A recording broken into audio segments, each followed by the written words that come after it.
Red, bright red is the color of her lips. Blue, light blue is the color of her eyes. Brown and soft is the color of her hair. One speaks of heaven and here comes an angel. It's a whole new world.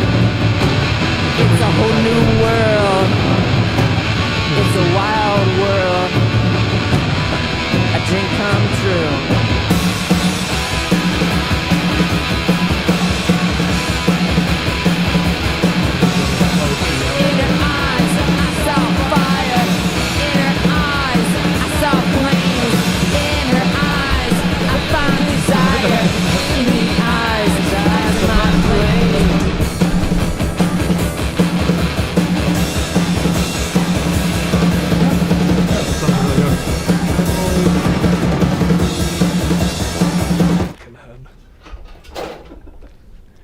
Did you see that picture of Little Richard that I sent you with the Beatles? Yes, yeah. Isn't that so funny? God. His head is huge, dude.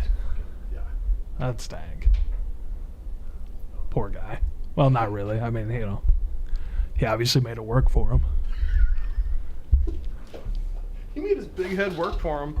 Alright, I'll check the other one. I think we're talking to people right now. I'm not sure.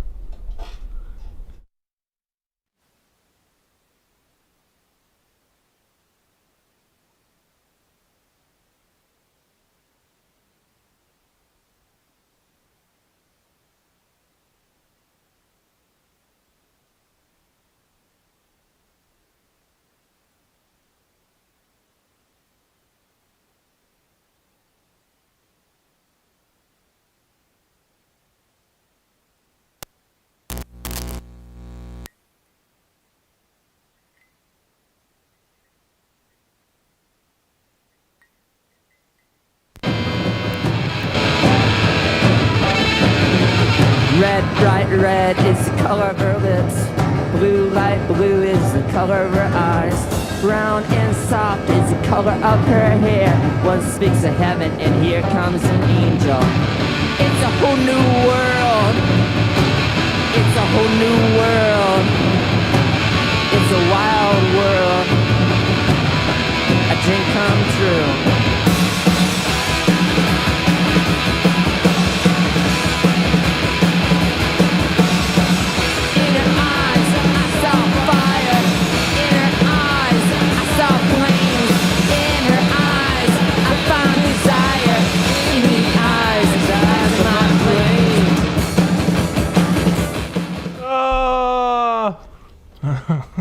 Oh no! I didn't know we were coming in like that. Hello, Jables. Hi. If anybody's listening, we're sorry that we're a couple minutes late. It is what it is. Things happen. We know records better than we know these cocksucking computers. Cocksucking. Sorry. How are you tonight, Jables?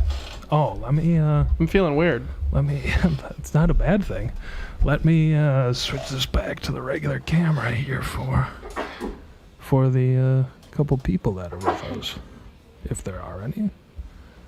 I think we're still picking up my turntable a little bit, but I'll flip that off. I just turned her off. Nice. All right.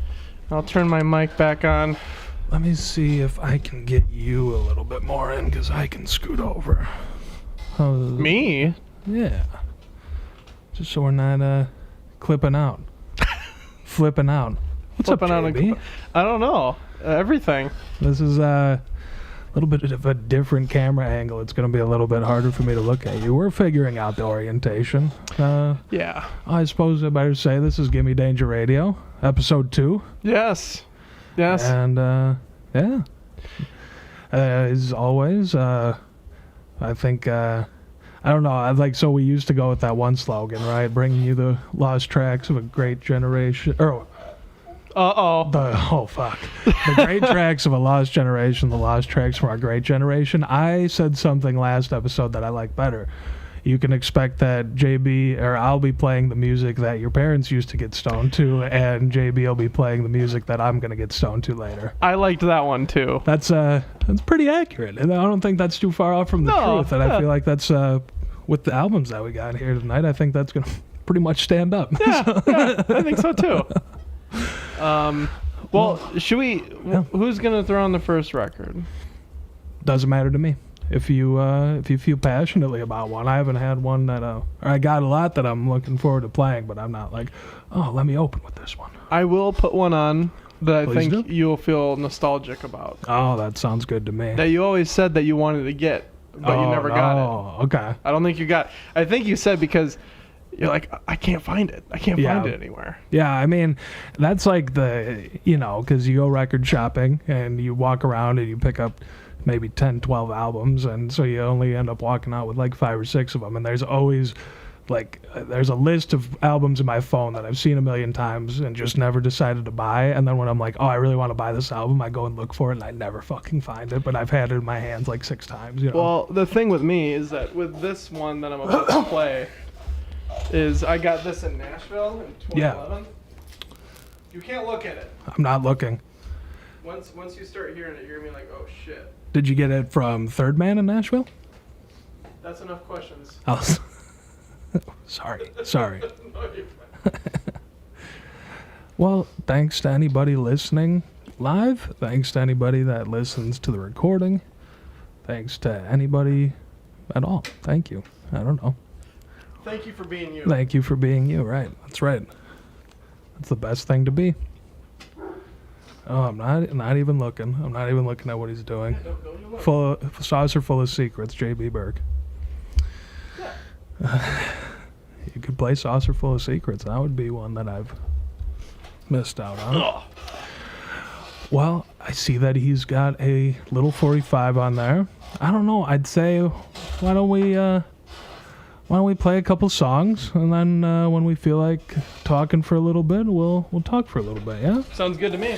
All right. Well, do you want to introduce the track, or are we just going to leave it mystery we snaw and just mystery we snaw Wumbo? Wombology? It's 3rd grade SpongeBob. Fucking Wumbo. I'll play it, Yeah. and then you'll remember it, Okay. and then we'll put the title on. All right. That sounds like a plan. Okay. And I will flip us. Actually, let me do this with my app. The app. Technology. We have an app. Yeah, I know. We developed it ourselves. I wish. Let me see if I can do this. I wish we could Smoothly. develop apps like that. Connection error. Awesome. I'll just do it manually. All right. Did you do it? No, I'm going to do it now. Oh, I'll okay. Flip it over to the turntables. All right. Let's do it.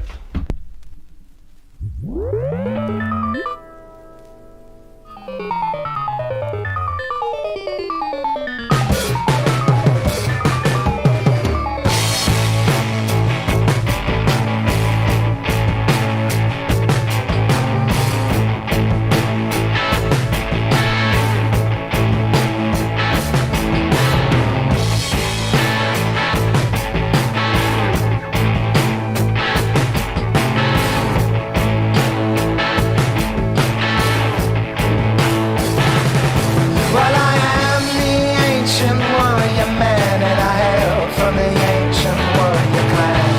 I invented the computer man, hubcaps and soda cans. Well, I am the ancient warrior man, and I hail from the ancient warrior clan. I invented the computer man, hubcaps and soda cans. The Holy Ghost, he asks me everything he knows and everything he don't you understand. Well, I think you can.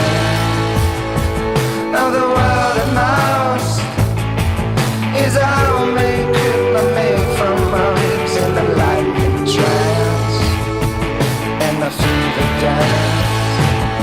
Well, I am the ancient warrior man, and I hail from the ancient warrior clan. The computer man, hubcaps and soda cans. I am the ancient warrior man, and I hail from the ancient warrior clan. I invented the computer man, hubcaps and soda cans. Roads of gold, I cause the hieroglyphs into the dope eclipse. I'm a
hubcaps and soda cans. Well, I am the ancient warrior man, and I hail from the ancient warrior clan.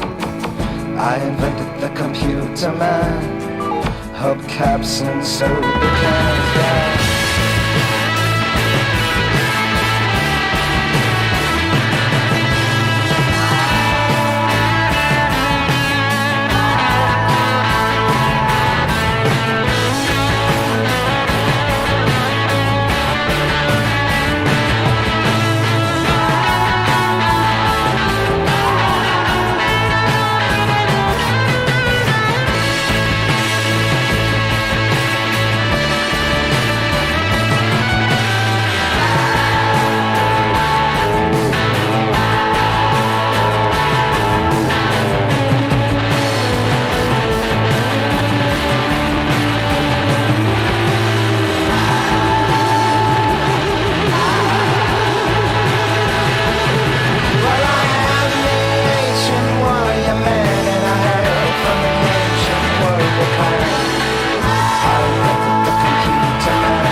That was Dr. Dog with Ancient Warrior Man.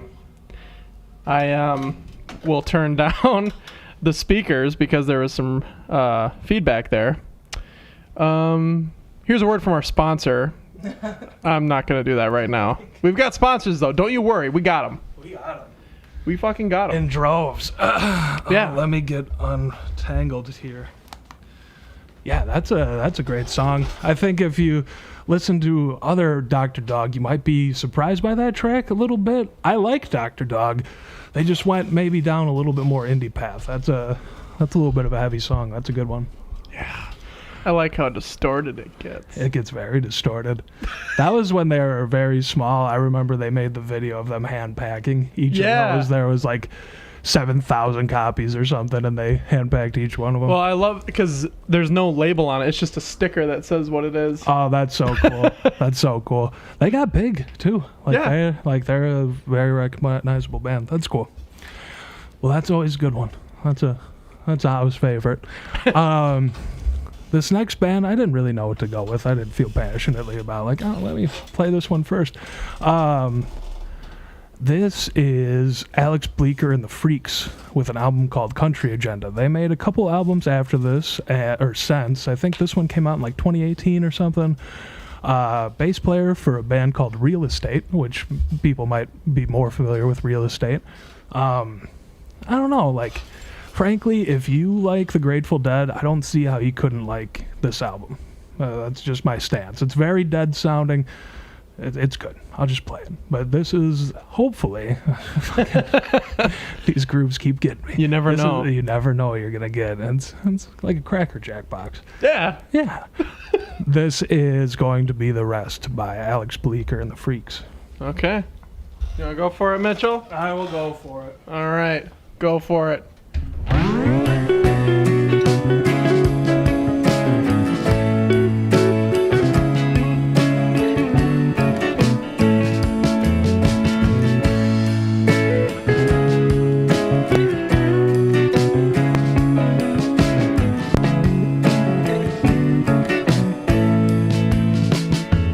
Sometimes it seems like trouble just won't let me be.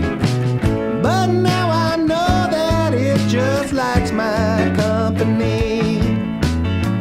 I'll leave this town behind just to tell myself I'm free. I'll leave the light on, but it's still too dark to see. But you ran away, nothing to say. Sometimes it just works out that way.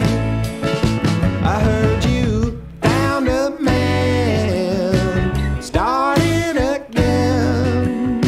I don't need more friends, I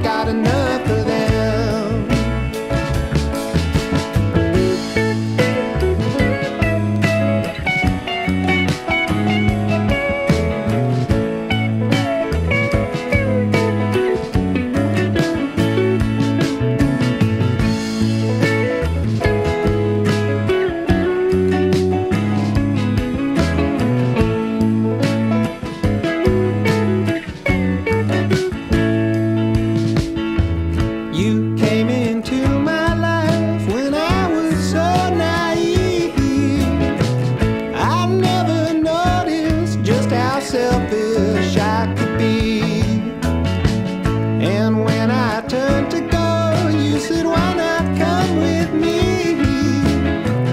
We spent the night and now the rest is memory. But the seasons fade, erode away. Sometimes it's better off that way. I heard you found a man over again. I don't need no friends, I got enough of them.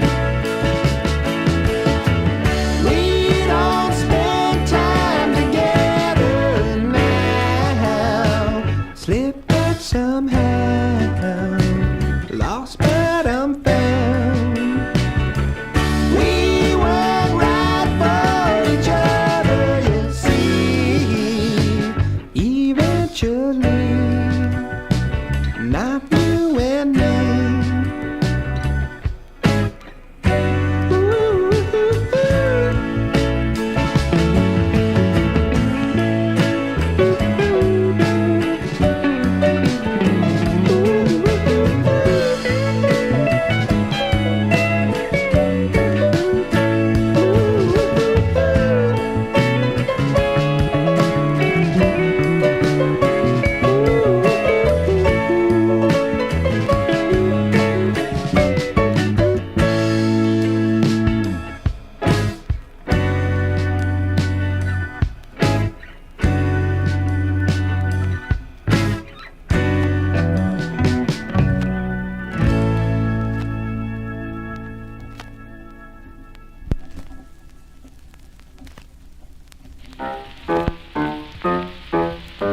Who's that walking around here? Mercy.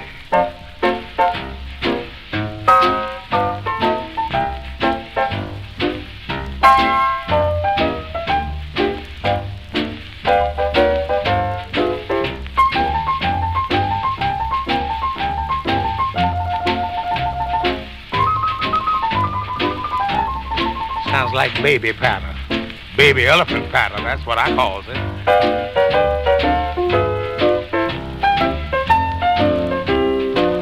Say, up in Harlem, at a table for two, there were four of us, me, your big feet, and you. From your ankle up, I'll say you sure are sweet. From there down, there's just too much feet. Yes, your feet's too big. Don't want you 'cause your feet's too big. Can't use you 'cause your feet's too big. I really hate you 'cause your feet's too big. Yeah.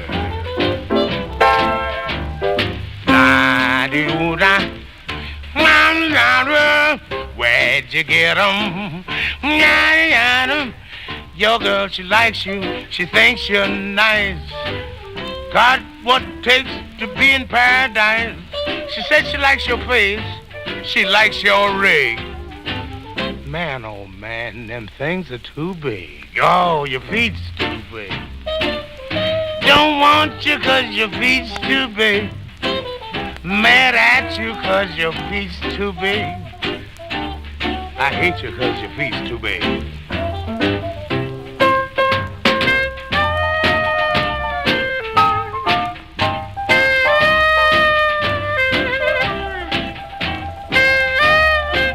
My goodness, gun to gun boots.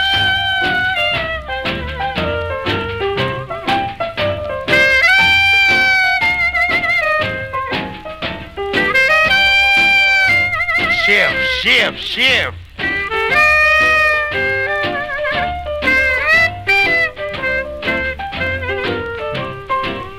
All your pedal extremities are colossal.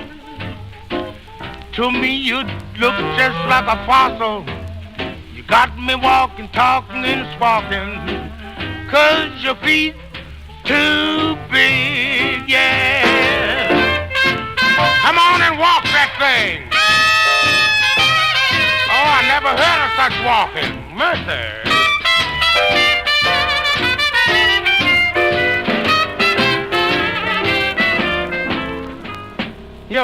Your pedal extremities really are obnoxious. One never knows, do one?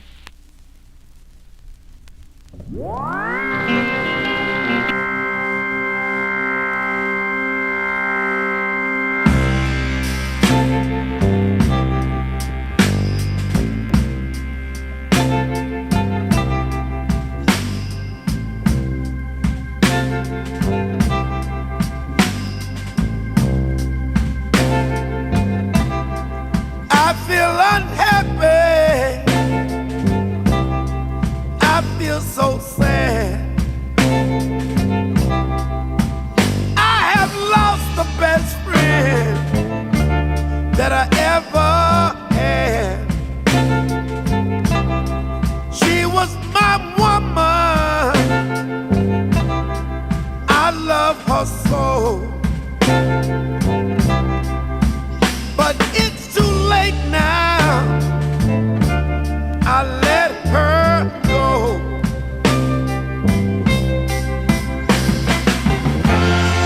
I'm going through changes.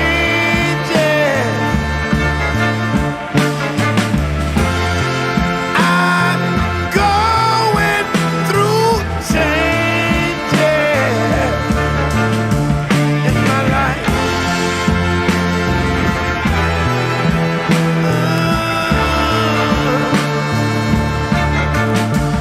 Oh, baby. Oh, now.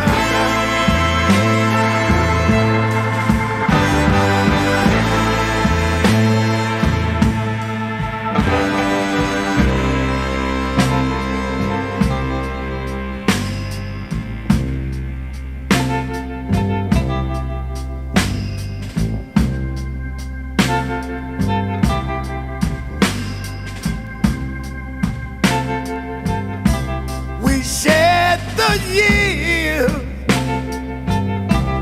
we shared each day, in love together. We found a way,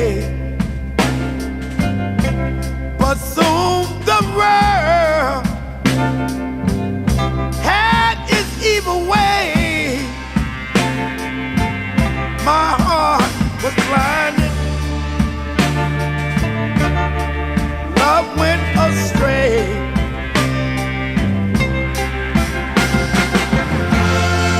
I'm going through changes. I'm going through changes. Oh, in my life.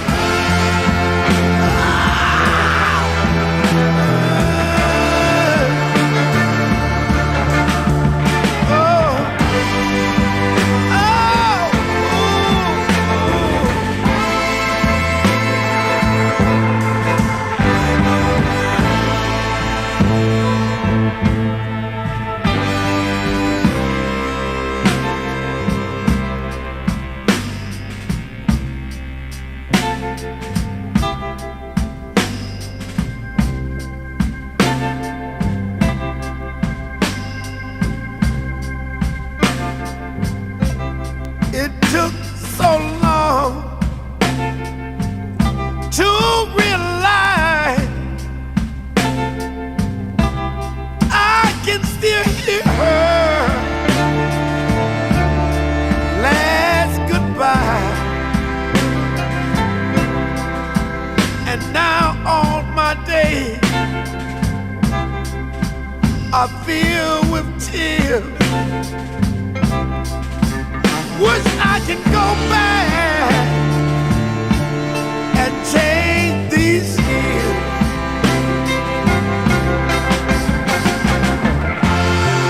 I'm going through changes.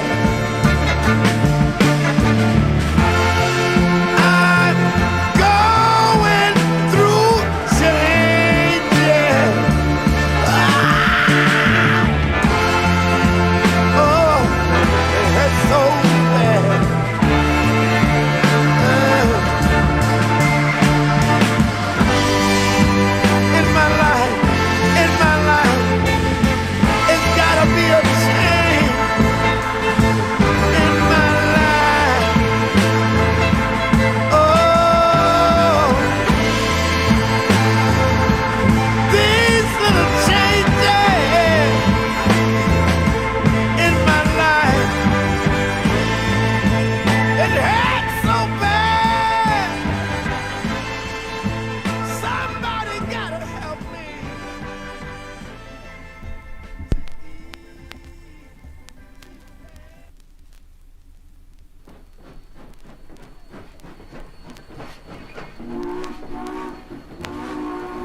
Oh, it's storming outside. Oh my God, it's pissing rain.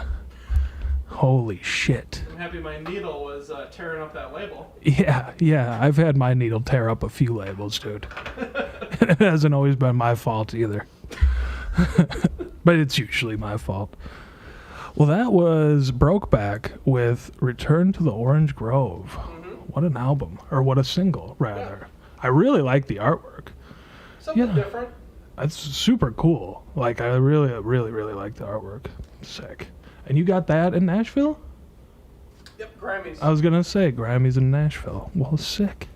Let me, I'm going to flip us back to our room camera, and we'll talk at you lovely people for a couple minutes here. And then we'll get back to the music. But those were a few tracks. So it looks like we got 5 listeners on here. Well, would you look at that? 5 viewers. You know, that'll make any man hard. Oh, I'm rock hard. But that's just you, JB. That has nothing to do with our viewership. You and our sponsors, they get me going. The sponsors. Jesus, I don't know where I'm in frame. We had a couple camera issues tonight, ladies and gentlemen. We're gonna get that figured out. But you know, I could just. I'm also. Let me. And then you can. And then why don't I change do? your... I'll do this over here because I just want to be able to get at the laptop easy enough. Christ. Yeah. And then I'll do this so I can kind of look at you. Am I still kind of in frame? All right. Figure it out as we go along. Gimme Danger Radio. We're going to make this a staring match. That should really be... No, we're not. I'm going to lose. No. That's where I fall on the spectrum. Gimme Danger Radio. Gimme Danger Records Radio. GDRR. Whatever you want to call it. I like it.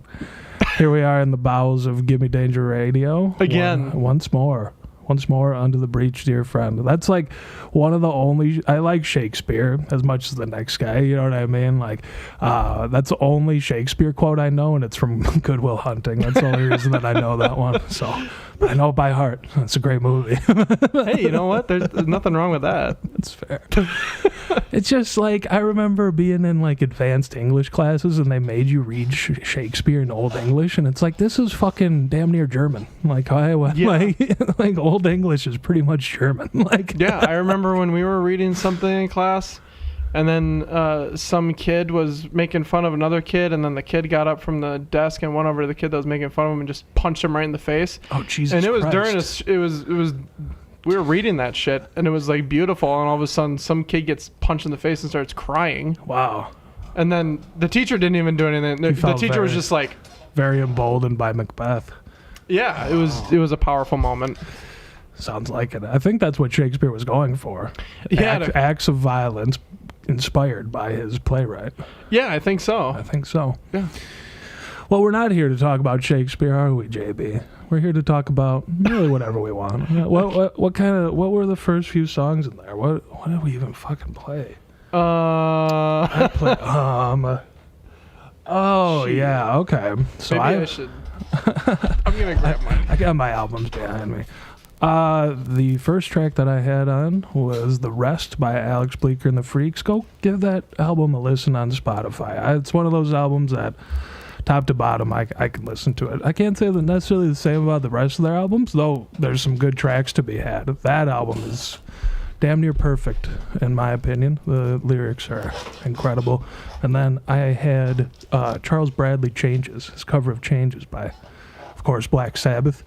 That is probably the most known Charles Bradley track, but that whole album's very good. And I was talking to JB in the music block about how, you know, I'm a big soul guy, and there was a point in time that I was looking for modern soul musicians, and it really breaks my heart that Charles Bradley is gone now, because he was probably the most genuine modern soul man that we had. Just really good, and almost sounded like Changes was written for him. Do we have some issues going on over there, Jables? I don't know. I'm looking at the live feed, and it's seeming like it's loading. Oh, there we go. We're good? I think so. It might just be on a delay. Hopefully we're good. The last comment was from Booty Hooch. Shout out to Booty Hooch. I do know who that is. It sounded familiar at first. I knew I got a text about that username earlier. And it says the last song was awesome. We'll have to check out Brokeback. Oh yeah, dude. Without the mountain. Yeah. Sands Mountain. It was a good movie. I never saw it. It was a good movie. I never saw it. It's not because of hate or anything. I'm just saying it's a good movie. It's just the way that People you're give it a looking at bad it. rap. No, I mean, I've heard it's a good movie. What was that? That was Heath Ledger, and who was his counterpart? Jake Gyllenhaal. Oh, it was Jake Gyllenhaal. I was going to say Tobey Maguire. That seems like that'd be a lot funnier if it was Tobey Maguire. That'd be about the same, yeah. Yeah, I mean, I'm probably the same age. I'm getting nervous. What are you nervous about there? I'm really Jables? hoping that our live is still live. I think we're still live. Maybe one of the viewers can comment for us if we are in fact live. Hopefully we are. Oh my God. I never started the recording. Well, we started it now. The recording, the actual recording. Okay. Not like we're live on my end anyway. Hopefully we're live. Dang, I don't know what's going on. What's it giving you there? This is awkward, dear viewer. Hopefully we can get it sorted here. Yeah, I think I'm gonna take a second to figure this out. Well, we'll be back in a second here. I'll try and talk at you as competently as I can. Booty Hooch says you're live. Booty Hooch says we're live. Oh, well then, I'd say we're live. Is there maybe just a delay on your end, or is it like it actually freezing the stream? It's just loading forever. Peculiar. So I'm gonna send me the link to the stream. Maybe even if are you logged in as us on Mixcloud? Yeah. Maybe that's why. Maybe it's like clashing, so to speak. It's just horrifying. After the last time with YouTube, Yeah. Oh yeah. I guess we can address that. Yeah. We. Clashing, so to speak. It's just horrifying. So yeah, we're good. And is the video feed good? Yeah. Okay, we're good. So We're it's good. just buffering, I guess. Yeah, yeah. The show last time, it was a huge success for about 3.5 hours, and then it just if you guys didn't know, and we're new to streaming, it doesn't tell you when your No. stream gets taken down. Well, I guess if I would have went to the actual YouTube feed, but whatever platform we're using, it didn't tell us at all. We got some text messages and telling us that we were fucked, and then we realized we were fucked. So we are on Mixcloud now, which we had contemplated earlier. Yeah. Like, we're streaming live to Mixcloud, and upload will be coming to YouTube with copyright material cut out. What was the word that you couldn't say last time? Was it squash? Squash? Oh, I can't remember. I watched that. Squatching? Squatching. Yeah, squatching. The one that made me laugh the hardest was when you said little baby sass. Sassy little baby. I just couldn't stop fucking laughing. Well, what do we? I don't know if our shows will ever necessarily have a theme, not genre specific anyway.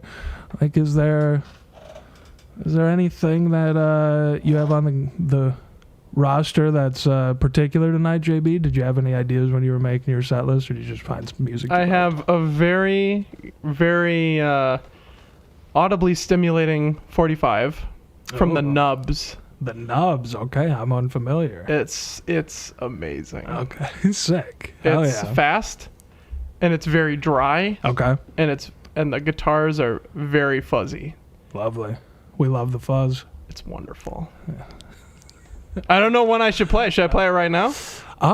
Yeah, I mean, if we can get back into his song. Or is it your turn? Who I played it don't- last? I don't. I played it last. It was Brokeback. Ah, right. Okay. I don't care. So you Don't matter to me none. all right. You want me to play the Nubs? Play the Nubs. I'll play the Nubs. JB went to one of his favorite local record shops today. They were closing, and he got some good deals out of it. But it's a shame to see a good one leave. I think they got a bunch of plastic bags on their heads. Oh, creepy. Oh, they look cool though. Sick. From the 80s, but it's Heavy as shit. Do you know where they're from by chance? Does it say? Michigan. Michigan. No shit. But the label's in Brooklyn, New York. I Sounds gotta, all right. Last Laugh. I gotta find my way Records. to Detroit one of these days. I like a lot of music from there. Okay, we'll do this one. We're gonna try to make it a little bit more smooth between songs. Sometimes we won't introduce songs. Sometimes we will if we have something to say about them. We'll be not burping into the mic as much as I can. Was that an issue last time? You know, it was an issue for me. I don't know if it was an issue for anybody else, but I definitely burped into the mic a couple times. And even though it sounds great through these ribbon mics, I think I'm gonna try to avoid it. But yeah, I don't know. We'll play another 4, 5, 6 songs, and then maybe we'll come back and talk at you again. Maybe we'll have something to say. But in the meantime, which one? What are we listening to, JB? What do we got coming up here? It's the Nubs, and it's I Don't Need You, 'Cause I Got Me. Attitude. Fucking attitude. Let's do it.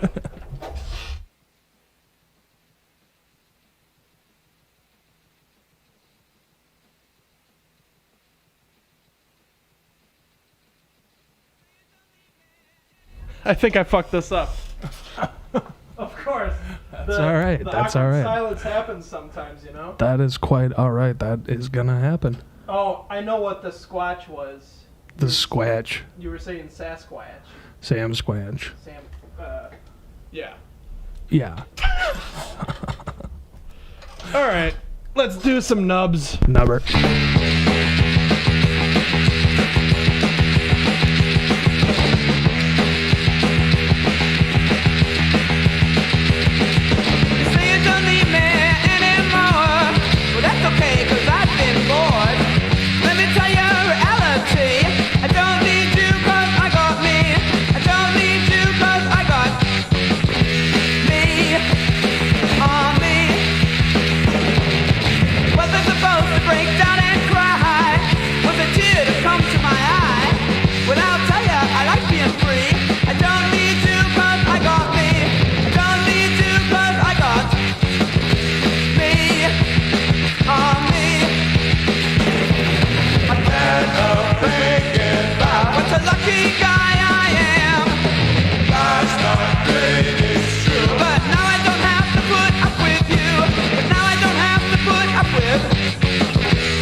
They faked me out there for a it second. is. Get faked out. What's next, Mitchell? Well, seeing as I believe my parents are tuned in live, or they're at least going to listen to it back at some point. I was just over there picking up some Christmas decorations. Thanks again, guys.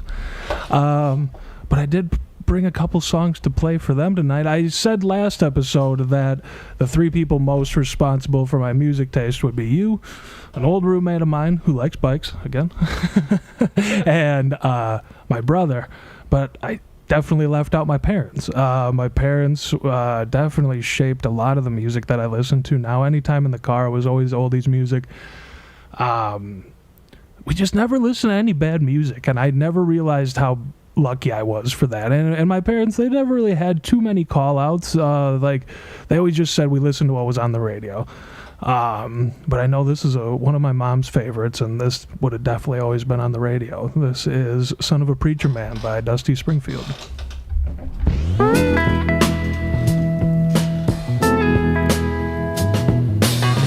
Billy Ray was a preacher's son, and when his daddy would visit, he'd come along. When they gathered around and started talking, Cousin Billy would take me walking. Out through the backyard we go walking.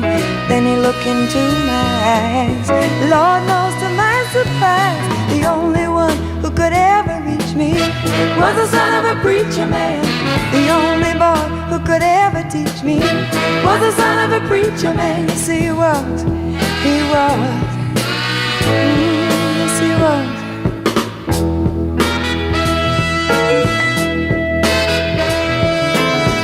Being good isn't always easy, no matter how hard I try. When he started sweet talking to me, he'd come and tell me everything is alright. He'd kiss and tell me everything is alright. Can I get away again tonight? The only one who could ever reach me was the son of a preacher man. The only boy who could ever teach me was the son of a preacher man. Yes, he was. He was. Lord knows he was. Yes, he was.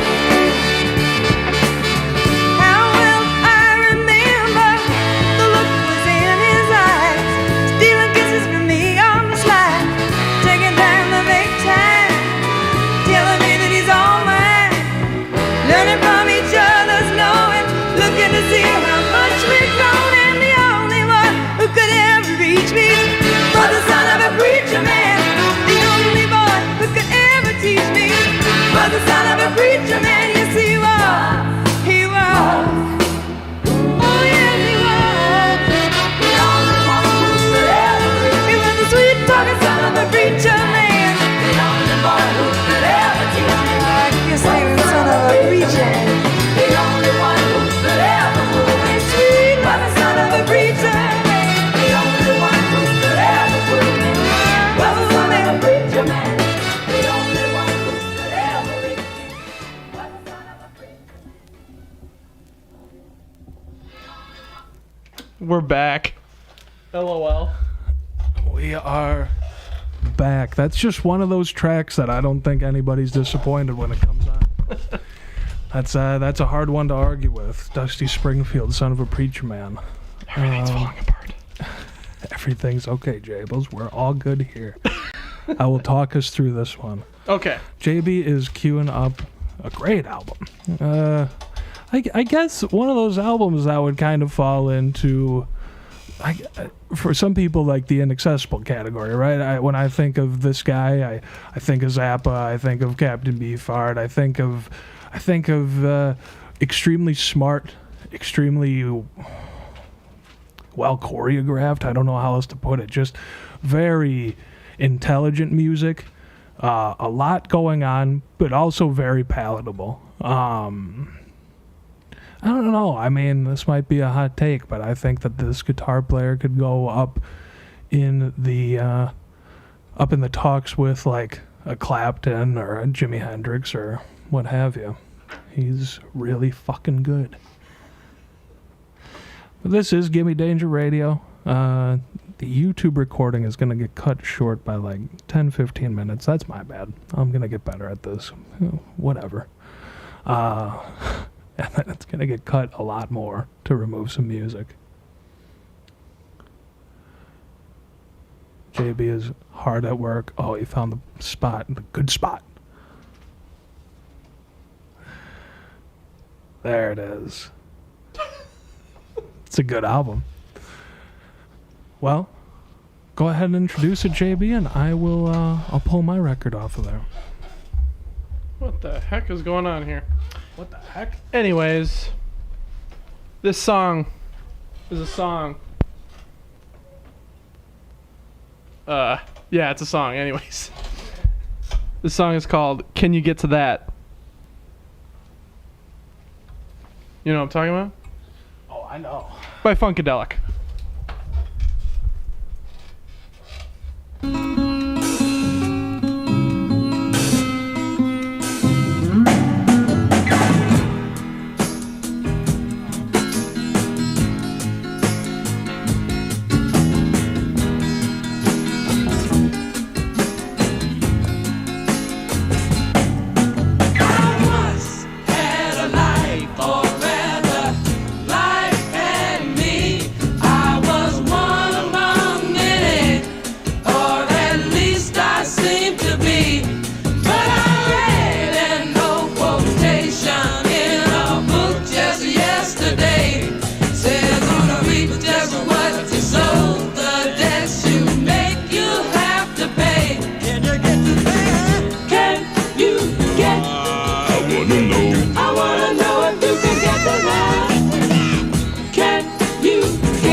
emotions, all the good times we used to have. But you were making preparations for the coming separation, and you blew everything we had.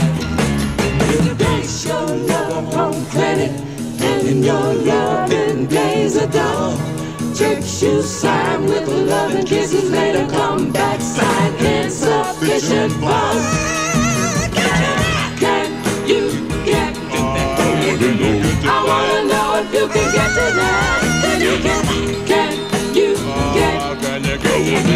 I wanna know if you can get to that. Can you get? Can you get? I wanna know if you can get to that. Can you get? Can you get? I wanna know if you can get to that. Can you get? Can you get? I wanna know if you can get to that. When you base your life on credit and your loving days are done, checks you sign with the loving kiss later come back shine insufficient fun. Y'all get to that. Can you get? I wanna know. I wanna know if you can get to that. Can you get? Can you get? I wanna know if you can get to that. Can you get? Can you get? I wanna know if you can get to that.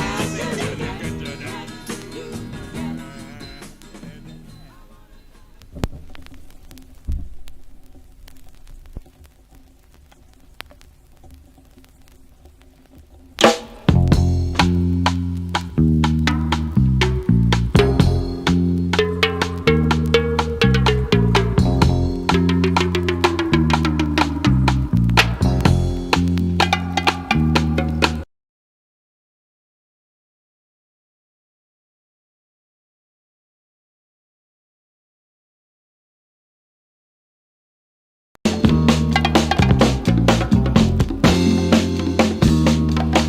I'm your mama, I'm your daddy, I'm that nigga in the alley. I'm your doctor when in need. Want some coke, have some weed. You know me, I'm your friend, your main boy, thick and thin. I'm your pusher man. I'm your pusher man.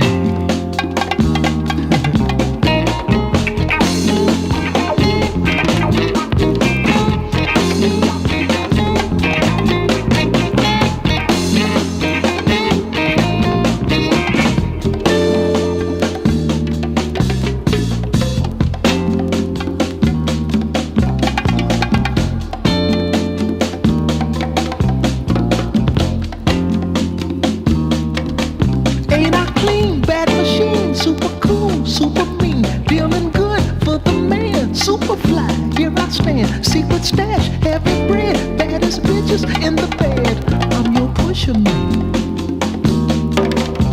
I'm your pusher man. I'm your pusher man. Solid life of crime. A man of odd circumstance, a victim of ghetto demands. Feed me money for style, and I'll let you trip for a while. Insecure from the past, how long can a good thing last? Woo! Got to be mellow, y'all. Gotta get mellow now. Push a man, get mellow, y'all.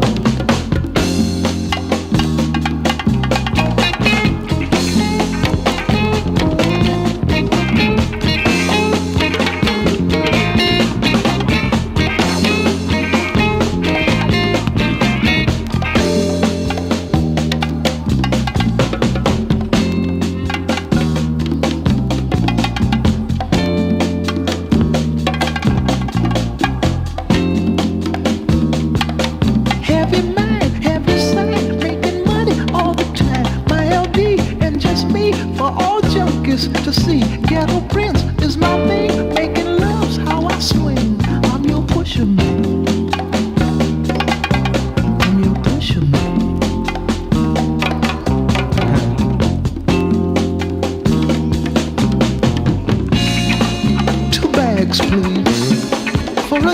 this feed. Make your world what you want it to be. Got a woman I love desperately. Wanna give her something better than me. Been told I can't be nothing else. Just a hustler in spite of myself. I know I can make it. This life just don't make it. Lord, Lord, yeah. Got to get mellow now. Gotta be mellow, y'all. Got to get mellow now.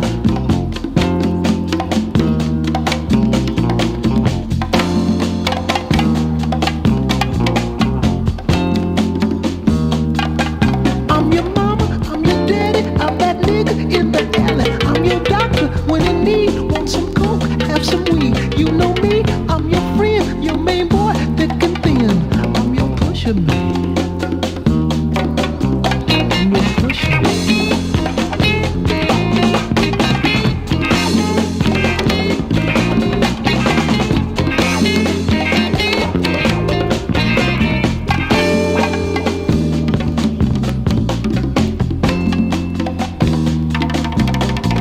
Pusher man. Pusher man.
Lord, Lord. We'll just take a second here to talk about our sponsor for the day. Hit us with it, JB. You ready for this sponsor? I'm ready. Yeah, I'm ready. Lizard Talons in envelopes.com. Lizard Talons and Envelopes.com. You get. It's one of those prank mailing services. I'm reading it off the fucking thing. Okay, I'm sorry. Don't look at me like that. don't piss off our sponsors. Well, if I want to. Well, I'd appreciate it if you want. Can you talk about the talons? I'm gonna talk about it. Yeah. Yeah. LizardTalonsandEnvelopes.com. You get lizard talons and envelopes shipped to your door. You can do whatever you want with them. Anything you want. What can you do with a lizard talon? You could kill somebody. Well, how big are the talons? And what lizards are they coming off of? Like kimono dragons? there's a lot of options. Well, that's a legitimate question.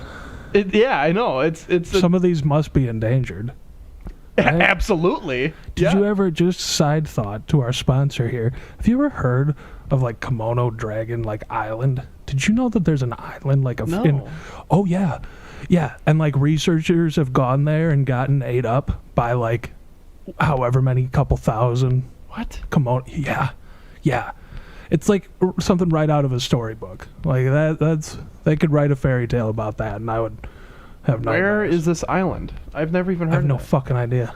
You don't want to. I don't think you want to Just know. like the snakes, man. I think you should know. Just in case You're you're on right, like a you're cruise right. or something like that. That's It's true, like, hey, what yeah. island is that? You guys Don't even ask. Yeah, don't even look at it. We've had some problems in this ocean.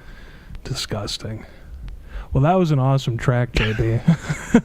Who is that again? That was, what was it? Johnny's Uncalled For. Johnny's Uncalled For. And the song was called Daydream. That was a beautiful track. I'm going to do my absolute best to kind of call and response with JB here. I have one that I think is a good response. Oh, JB's putting the album up right now. Wow. What a gentleman. Yeah, I said the last song would have definitely made my mother's heart happy. This one's going to make my father's heart happy. This is not his favorite song on the album, but he did ask me to find this album for him when I was probably like 16 or 17. It was the height of pirating music, you know? And he asked if it was possible for me to find this, and when I did, I fell in love with it. He likes the song Big Iron. This is going to be their Hanging Me Tonight. Shit.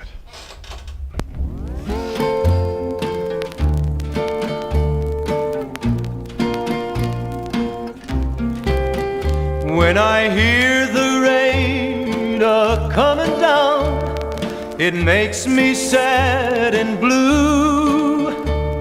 Was on a rainy night like this that Flo said we were through.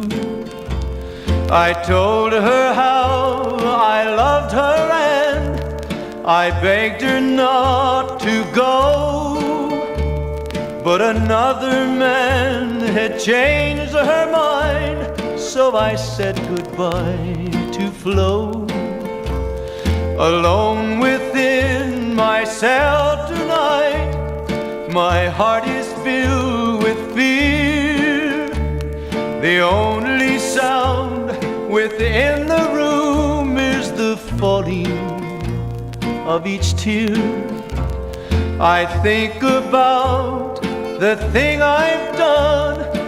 I know it wasn't right. They'll bury Flo tomorrow, but they're hanging me tonight. They're hanging me tonight.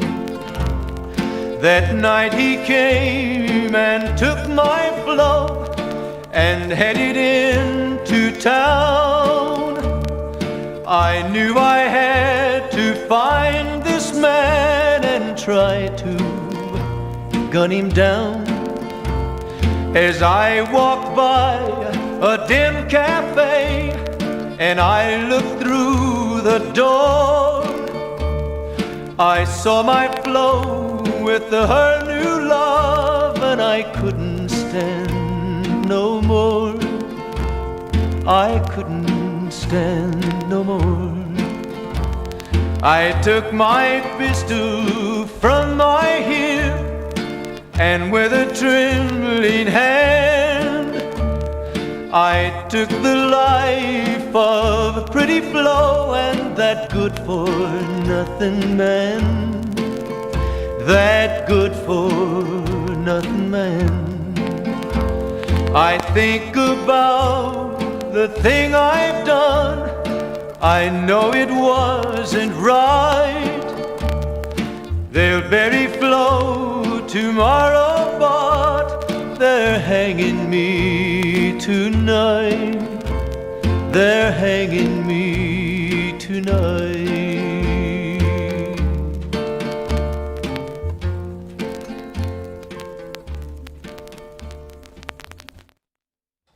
We're back. Look at that.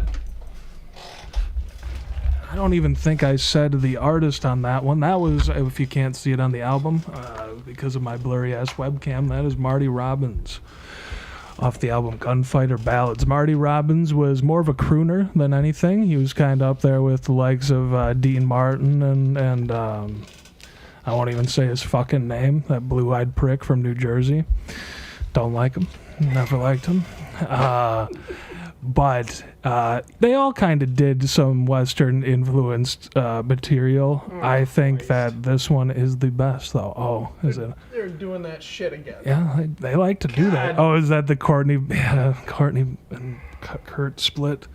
That You know doesn't what? surprise me. We're just going to play the first song because I know what the first song is going to be. Very nice. Yeah, that was Gunfighter Ballads. If you're looking for some, kind of country western. I don't know if I'd call that country music as much as I'd call it western music. But I don't know. I think it's a sound that a lot of people can get on board with, and an album that was thankfully showed to me by my father. He likes Big Iron off that one. I think a lot of people like Big Iron. That's a good one. But JB sure does have something queued up here. I keep just dropping the sleeves on the ground. Oh, what an album. Is it coming out like that? It's coming out, but it looks fine on the webcam. I let it go for a sec. Yeah, it looks fine. All right. It's legible. It's Courtney and it's Kurt, but not the Kurt and Courtney you're used to. Yeah, that's true, actually. I didn't even think about that, actually. I'd rather have Courtney and Kurt than Kurt and Courtney. I agree. 100%. Whole sucked. Oh, it did. Oh. I'm sorry. I didn't mean that. There were just other... They were... I won't even go there. There were better bands. If you like Hole, listen to Letigre. Letigre?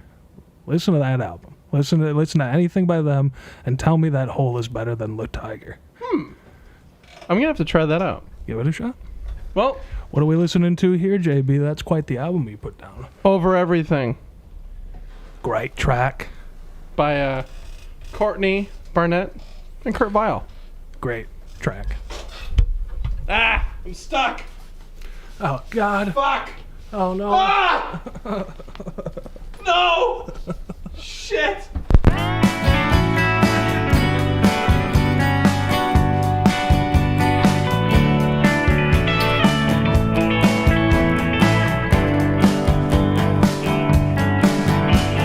When I'm all alone on my own by my lonesome and there ain't a single nother soul around, I wanna dig into my guitar, bend a blues riff that hangs over everything. I'm by myself and it's daytime, 'cause down under, or wherever it is I live when it's evening, you know I speed read the morning news and come up with my own little song. Oh, so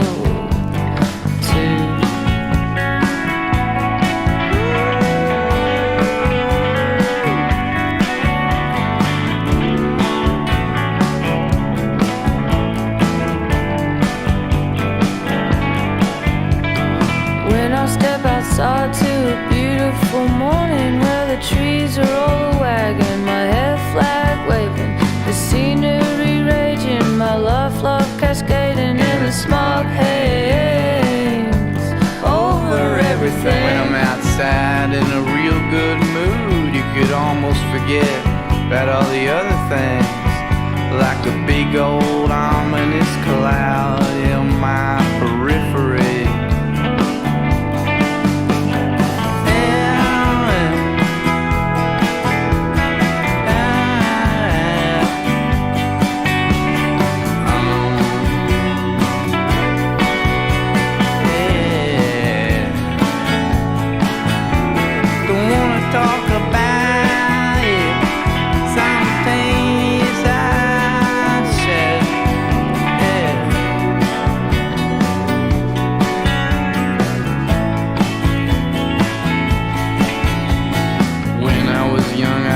to hear music blaring, and I wasn't caring.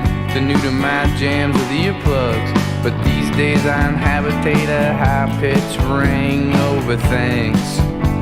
So these days I plug 'em up. When I'm struggling with my songs, I do the same thing too, and I crunch them up in headphones. Cause why wouldn't you? You could say I hear you on several levels at high decibels. Over everything.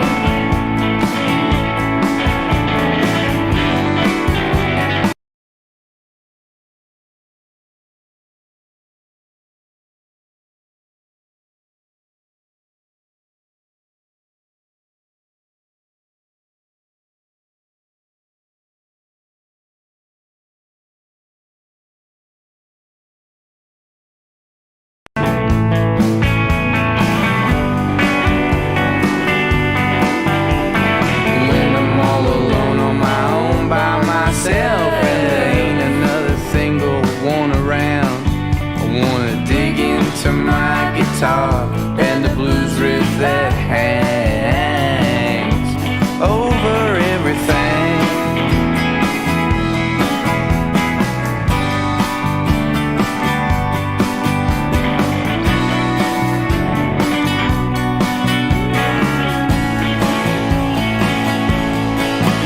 They don't wanna talk about it.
Now I don't hardly know her,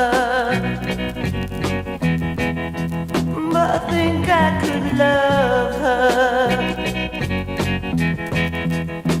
Crimson and clover.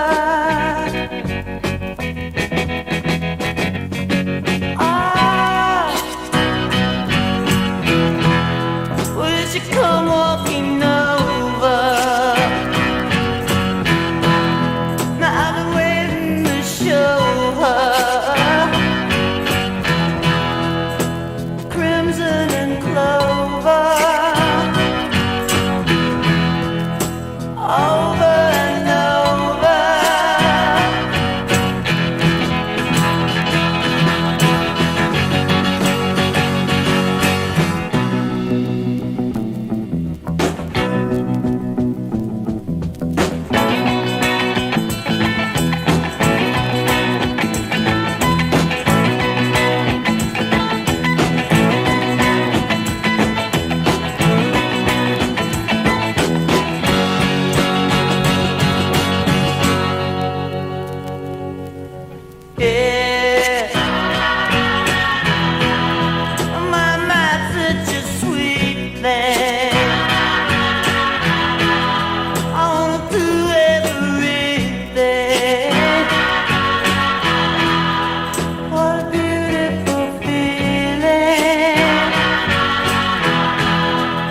Fading in. Oh, now we're fading out.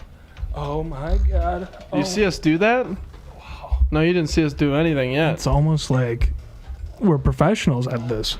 Almost. Not quite. Sometimes. Oh, see, look at that. There it goes. There it fucking goes. I forgot about the feeding back that happens. There was none though. There we go. Hello, JB. Oh God. Holy shit. Where did you come from? You're right here. Gimme Danger Radio. That was Tommy James and the Shondells with Crimson and Clover. Mm-hmm. Actually, another one. Shout out to my mother. She loves that track. JB, how's the week been for you? What's new since our last episode? Well, our intern still is having issues with getting our fucking coffees and our towels. I will not be signing off on their college credit. No. And kiss my ass. Yeah.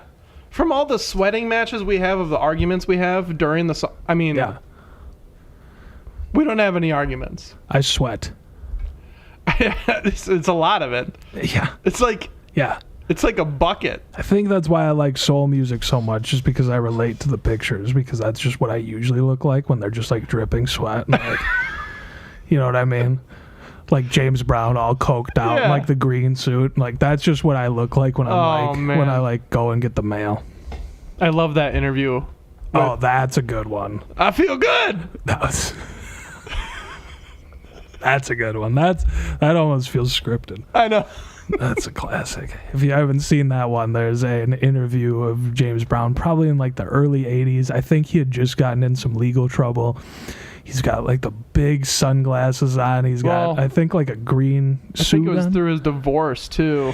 Yeah. I think it was like he got into like a car chase it was like or something. Physical abuse with the and the interviewer was like, "What do you have to say for that?" I feel good. You feel good about beating your wife? No, I just saying I feel good right now. Just like, do you not want to talk about your legal troubles, Mr. Brown? No, I feel good. Just probably up for like 4 days at that point, just sweating up a storm.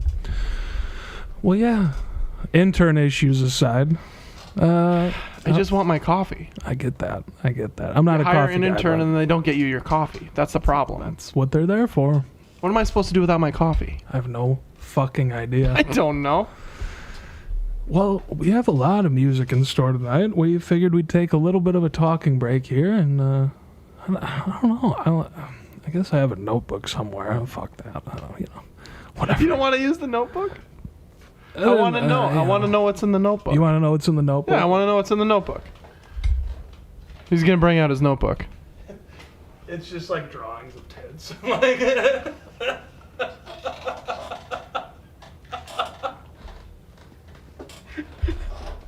It's not drawings of tits.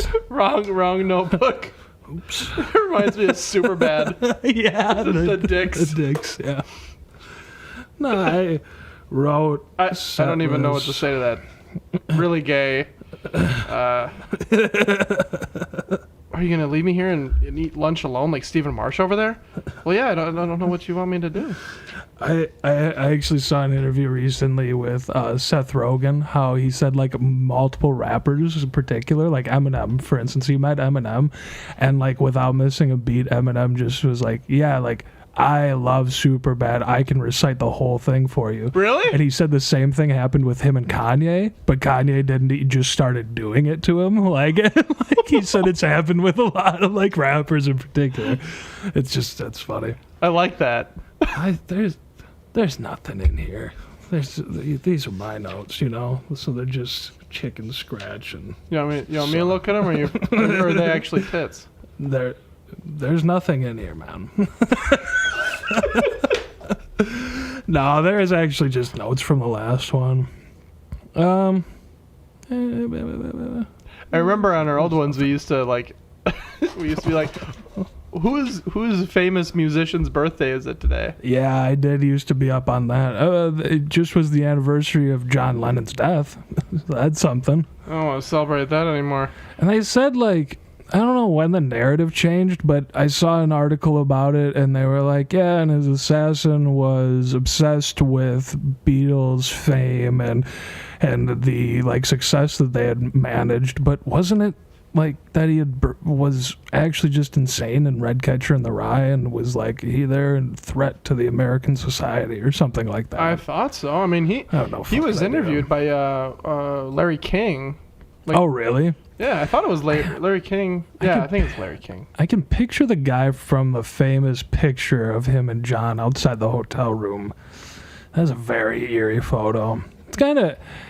and you hope that nobody ever burns out that way, right? But it kind of begs the question, is it better to burn out or fade away? Is it... Because what would have happened if John Lennon would have kept making music? Would it have been bad? No. Probably not, right? But it's interesting. It's an interesting thought experiment. Where it's the Rolling Stones have had no gap in their activity, and that's always been the classic conversation: Stones versus Beatles. What happens if the Beatles didn't dissolve? Yeah. What happens if John didn't die when they just had that new release? What's the newest Beatles song? Oh, you're talking about the new single that was unreleased? Yeah, yesterday. Now and then. Now and then. Would they have just at one point, instead of Yoko handing that over to Paul, would they have just said, "Oh, let's get back in the studio and start making Beatles music again in the '90s or something"? I don't know. It's interesting to think about because they had such successful solo careers, most of them anyway, but. It's, I've thought the same of Nirvana, and it's super unfortunate. You don't want to see these people die, but did it, and not in a good way, but did it preserve the Nirvana catalog? What would have happened? Because, Chris Novoselic, would he have continued to be a bass player, or would he have gone and done these other pursuits that he's done? And would they have, with the Foo Fighters, have never happened? You know what I mean? Or would they have got to, 2000 and said, we're at the end of our rope and gone and done solo stuff. I don't know. It's weird to think I think about. Kurt was getting into folk and blues singers at that time. Oh, really? And I think he was even that makes sense. He was discussing his future, and he was saying I actually kind of see myself more as a folk or a blues musician, and I think that might be the way I end up. That's interesting. I didn't know that. I mean, that translates in MTV Unplugged, that whole album. They did the Lead Belly cover. I guess they did the David Bowie cover. But it's very bluesy, and the way that he hammers on that acoustic is very bluesy. Well, he even mentioned on there that I think it was the Lead Belly estate offered Kurt for him to buy Lead Belly's guitar. Oh, really? Oh, I think I remember you telling me about this, the 12 string, right? The big boy. Yeah, and I think he's I don't have that kind of money. That's fair. Holy shit. Lead Belly's guitar? I mean, he was spending if you want to give it to me. yeah. Aren't I good enough? Yeah. They gave DJ Khaled fucking Bob Marley's guitar. Did it really? Yeah, that's a hilarious video. Have you ever seen that one? You should anybody listening should look that video up. It is the funniest thing in the fucking world.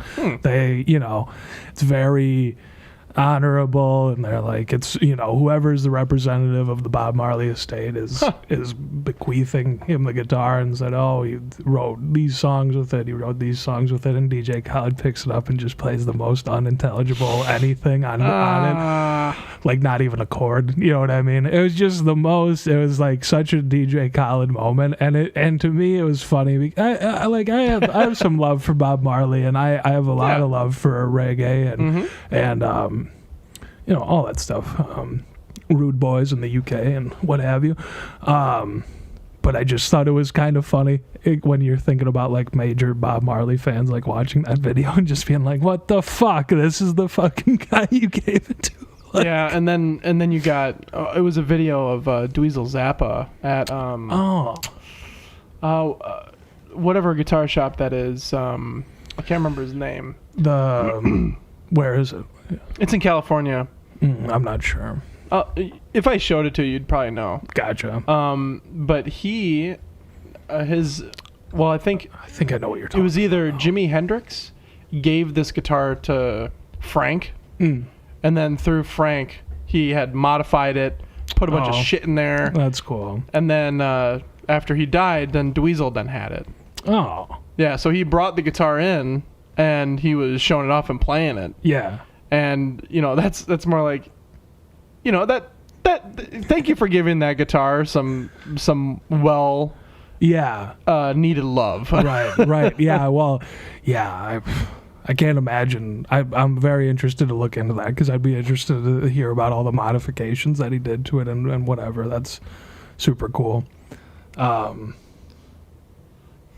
can't remember what I was going to say to that. I had another story kind of similar to that, but I can't remember. You can make up a story. I'll try. No, I'm not going to make up a story. You're not going to make up a story? Oh, another good, I guess this is just another, like, this is a funny one. I saw Willie Nelson over the summer, and one of my favorite Willie Nelson stories is, it's a classic story. I don't know how true it is, but I love retelling it, so fuck it.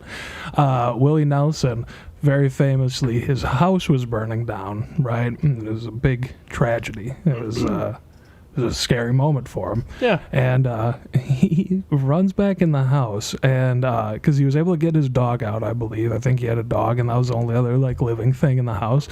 He runs into his house.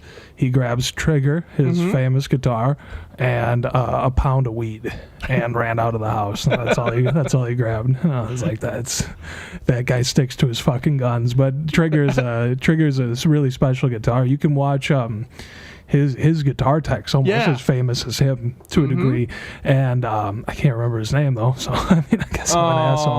Yeah. But I do that too. But you can see some really good content of him talking about working on Trigger and some of the things that he needed to do, and I think that story actually maybe comes from one of those videos. Okay. Because I think he had to do some work on it after it was in the fire. Oh, that's right. I do remember that story. Yeah. So that's funny. Yeah, that's funny. That's a good one. I don't know. Oh, another good, like, I guess if we're just talking like instrument-centric story, do you know the one of Keith Richards and Chuck Berry's green room? Was it his amp?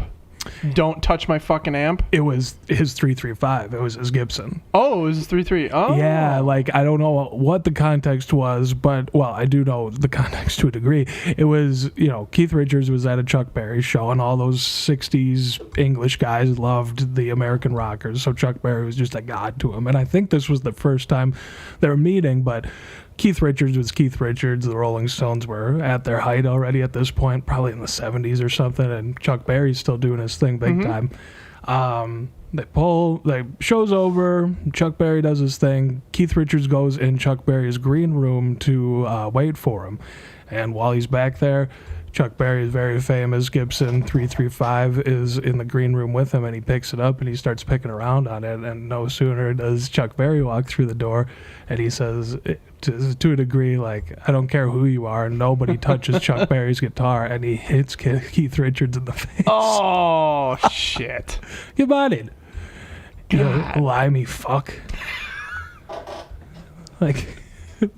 He was just curious. He was just curious, but you'd think especially if it was like think about like one of your heroes, and I don't want to speak for you, but like let's say you're in Billy Corgan's green room, for instance. Yeah. Are you just gonna pick up his Strat and start picking around on it? No, I'd look at it. I'd look at it real hard. Yeah, and if you wanted to pick it up, maybe you'd wait for him to get there and be like, "Hey, do you mind?" But you'd probably wait for him to do something. Like I would just wait for him to offer. Yeah, I'm not gonna ask.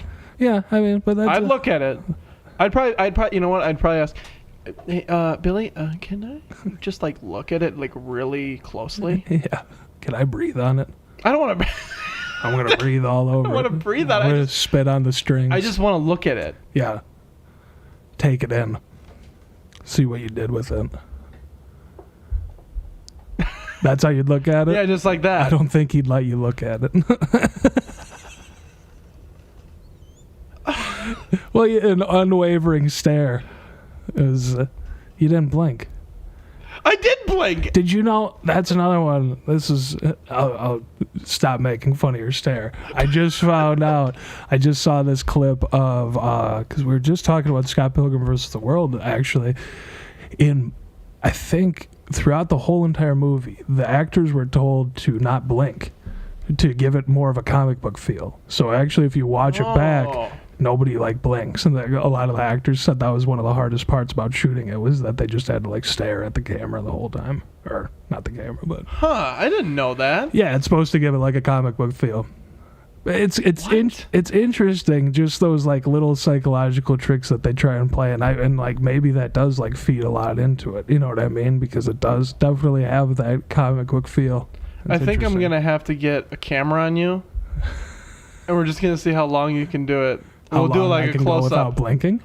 Yeah, and then we'll do a close up. Not very long. We'll do a close up with a wide angle lens, the widest I can get, so it looks really insane behind you. When's the last time I smoked weed? When we're doing this? Well, that's up to you. That's, I guess, on me. Yeah, it's gonna make it exponentially harder.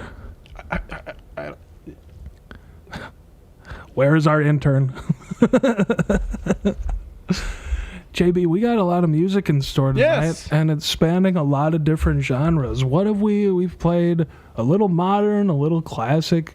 Any album in particular in the pile that you wanted to call out, say something about? Anything that you feel passionately about? You don't have to. I'm just curious. I don't feel passionately about anything. That's why you make punk music. Oh, I can't find my stand. No. There is. Did I already? I don't even know what I played. And special thank you to everybody who is tuned in live or watching this back post haste. We're always happy to be playing some music for you, even though this is our second episode officially. Thank you. And a special shout out to our comedian friend. He's back, and he's enjoying what we're doing. Well, we might have to have him by for an interview, possibly. He's kind of active, you know, as a comedian, and he has a podcast of his own. Yeah. Yeah. Well, I mean, I guess you don't have to say right now, but, you know, I'll ask it because I had it in my head. Yeah. What questions do I ask a comedian? Because I don't want to be made fun of on my own show. Well, I think we'd talk about music, right? Because he's very musically inclined, and I think it would... I don't know. I don't know. That's fine. Know. See, but I just think of, like, Bill Burr when he goes on shows and he just destroys them. I don't think this guy's going to do that. If we were in contact with Bill Burr because he liked our show, and he, like, his people were talking to us, or, I mean, our people, meaning our intern. Terrifying. I'd be like, no, I think I'm all right, man. I don't think I'm that smart to handle you. I'm a little afraid of you. But we'll talk about show logistics in between. What did we want to comment on here? You did play some cool stuff already. I was gonna comment something. This is actually my. This is what? Oh, I just said I'm thirsty, but I didn't want to say it enough. The compressor picked it up. It's like really wispy sounding. So this is my first colored vinyl record. I found it at Half Price Books in like 2010. Oh, really? No, not 2011. It'd be 2010. And I was just like, holy fuck, that is the coolest thing I've ever seen in my life. I think that actually, funny enough, the first colored record I had was also clear. It's a common one. It's cool. Like Coke bottle clear. Like some people just get some people just love that shit. Yeah, it's cool. Colored vinyl's cool. I mean, any graphic kind of vinyl is cool, but literally graphic vinyl, I don't know what else to call it. Picture discs, right? Picture disc vinyl. Like we touched on last time, if you can avoid it. I mean, get an album if you want it on picture disc, and they do look cool, but they're almost more for show, just because you are going to take a hit on the sound quality, and they're a lot more prone to scratching. Yeah, I think the scratching. I think with the picture disc, if I'm not mistaken, the grooves are shallower. I think that's part of what goes into making it. I think. I'm not positive, but I think they can't cut as deep because they have that visual underneath. I'm not sure. Yeah, I'm not sure either about the really manufacturing process on that, but no idea. All I know is for sure something that you should always get something normal before getting this version. If you're gonna get glow in the dark, just make sure you got a regular copy of that, because glow in the dark sounds like ass. It sounds terrible. It's only for the looks. It's only for the looks. It sounds terrible. It's a cool party trick, but it sounds terrible. I've never had or listened to a glow in the. I know they exist, but at least at the time when they were making them, I think I had one in like 2010, and I don't. Maybe it was like a Misfits thing. No. I don't know what it was. It was some kind of Halloween theme thing, but sounded like shit, eh? Yeah, I don't know what they do now. Yeah, but it's gotta be better.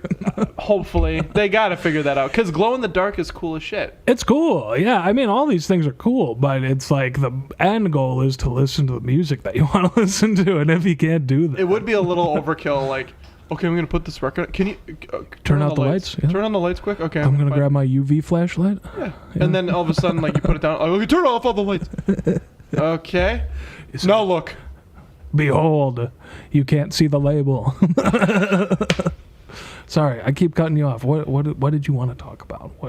What record you got there? This is my next. It's by Adorable. It's called Sunshine Smile. I think you've played this one. It was my accidental first shoegaze record I've ever had. Yes, you have played this for me then. Absolutely. I've never. I when I got it, I was like, oh shit, this looks awesome. But what if it sucks? Yeah. And I was happy when I got home. I'm like, hey, it doesn't suck. Yeah. And it was the same week that I got the T-Rex Slider album. Ooh. On accident. I had no idea what the Slider was. I had no idea what T-Rex was. Mark Bolan. I still need to pick up Electric Warrior. Yeah, dude. That's awesome though. I love Electric Warrior. It's a great album. We could do ASMR. No. Oh, sorry, my bad. I fucked it up. That was a little. Yeah, a little too much. A lot. Walking away now. I don't know if I've ever necessarily been disappointed by an album that I just picked based off the looks. Maybe it wasn't my favorite album I ever picked up, but 9 out of 10 times, if you find a cool looking album, it's cool looking to you. It usually turns out. Yeah. At least in my experience. There's been some. I'm easy to please though. There's been some. You ever see a kid take a digger in the hole in the floor, like when they're running and then they fall and then they do just right in their mouth? Oh yeah, I've done that. I put my tooth through my lip as a kid doing that. Oh yeah. We don't need to talk about that. Go ahead. Digging right into the ground. Yeah. Oh yeah. Well, that's how I feel when I get records that I'm like, oh, that looks really cool, and then all of a sudden I'm like, you just get punched in the gut by it. That's not looking too good. Yeah, that's one of the first albums I did that with was a Grimes album before anybody really had heard of Grimes. I traded that away to actually another fine gentleman who's listening with us tonight. I traded him. I won't even say what the trade was for. It's not music related. It was weed related. I traded him my Grimes album for a weed pipe, a little glass fine. pipe. That's yeah, it worked out for me. Yeah. I just didn't care to buy glass, but I kept buying records anyway. But I bought that one because it looked like a metal album. It looked heavy, and I was really into metal at the time. It was like all these sketches of like a skull and shit, and it was really cool. And I remember being so taken back when I first put it on, but it was an awesome album. Well, yeah, I don't know, JP. I think we talked a little bit here. Should we get back to the music, get to a long music block here? Yeah. All right. Go ahead and introduce your track. Next song is by Adorable called Sunshine Smile.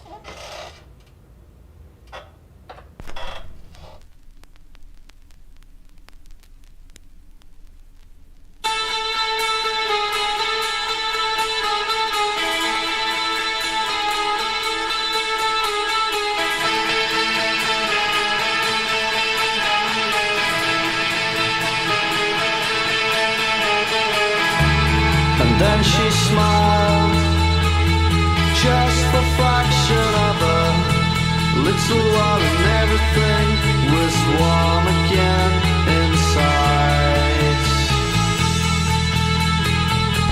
She's got a sunshine smile, the kind that warms up the corners of my cold room. She's got a sunshine smile, the kind that makes you forget again.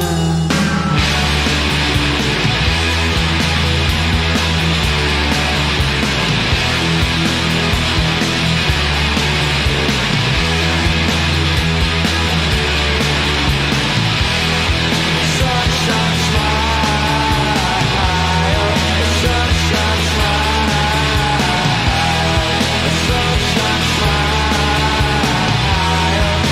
sunshine smile, sunshine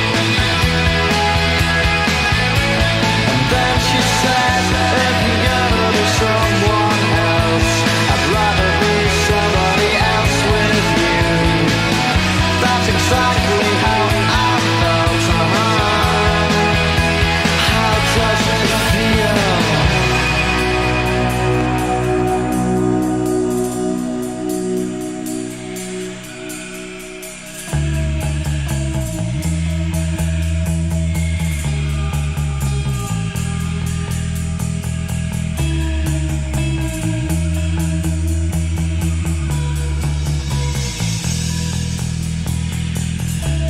The way I feel doesn't feel quite real. How does it feel to feel? She's got a sunshine smile, the kind that warms up the corners of my cold room. She's got a sunshine smile, the kind that makes you forget again.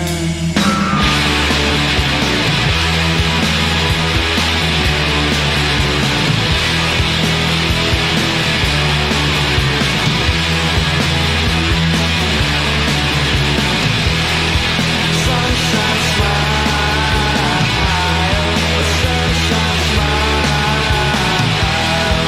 sunshine smile, sunshine smile.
'cause I was born to wander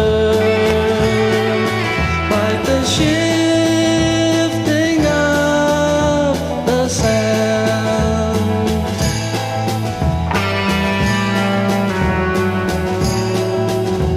They say that I did hurt you, but they don't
is such a beautiful thing. My, such a beautiful thing.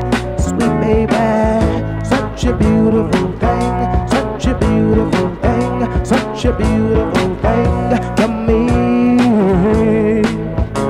Now the girl's got cold black hair that blows in the windy air. She's got pretty light brown eyes, and the girl's got a whole lot of pride. Yeah, I want her to be my bride, 'cause she is such a beautiful thing. Oh, sweet baby, such a beautiful thing.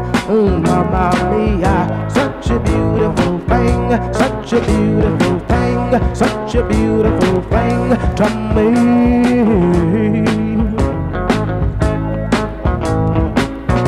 Oh, sweet baby.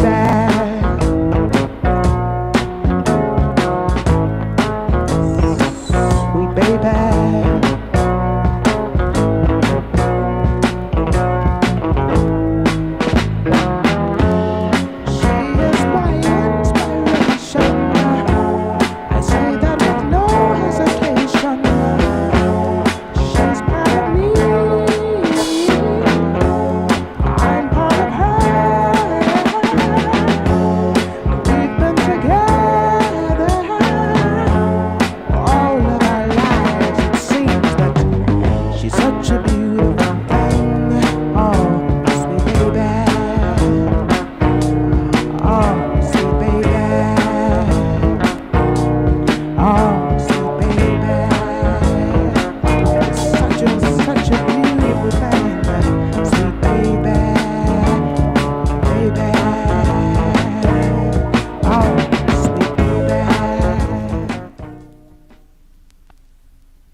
LOL. Wow. Well, that was an awesome track, JB. Where does that one come from? Where did you hear that one first? I heard that off of the John Peel documentary about his record box that was left after he died. Yeah, which you did show me. The yeah, and they had a lot of cool people on there. Jack White, Elton John. Mm-hmm. I'm trying to think. The Status Quo. Oh yeah, Moby, I think. They also had the Undertones. Oh. Other people. Other famous people. Lots of famous people. Those were some really good tracks, though. And that was a really good one. I love his voice. That's a good one. It's just a song that just had a really good idea. Yeah. And it just... I've never heard anything like that. Like, that kind of quirky, like, back and forth. It's a little sing-songy, but it's so driving. It's so... There's so much oomph behind it. It's really good. I feel like I'm skateboarding on, like, Sunset. That would be a really good, like, skateboard video song. Like, really, really just... Like an old school skater or something. Like I should make my own skate brand before someone takes that idea. You're onto something now. No, you, actually. No, you. You Don't argue with me. Okay. Don't start. Right. Don't start. I'm not gonna argue. Well, we took a little song break here because I didn't know exactly what I wanted to play, but now I know. I know exactly what I want to play. Well, let me get it queued up. You talk to him for a second.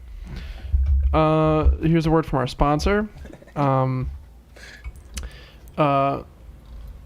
Inhalingallsmoke.com.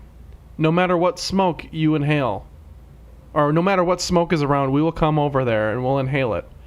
Doesn't matter if it's electrical, doesn't matter if it's like, you accidentally like threw something in the dirt and then it started smoking a little bit and you don't know if it's the dirt smoke or if it's the thing that was smoking before that's still smoking.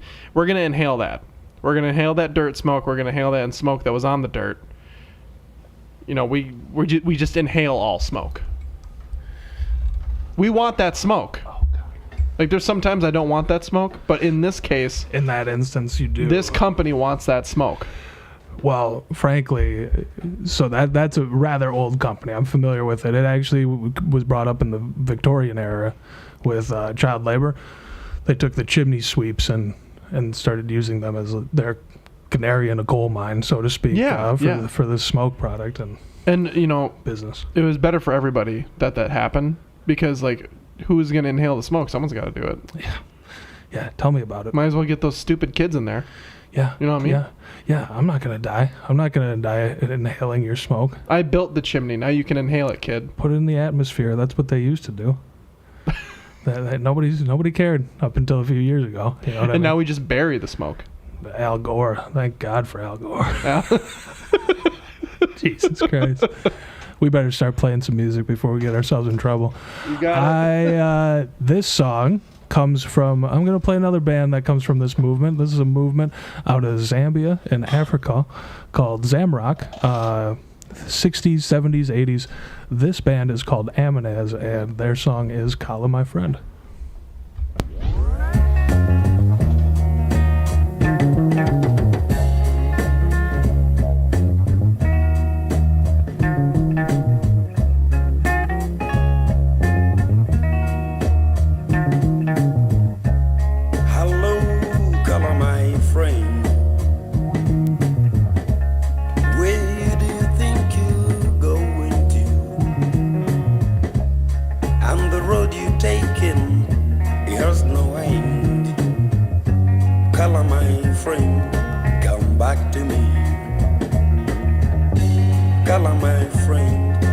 I'm gonna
miss you. Kala, my friend. The world is full of misery,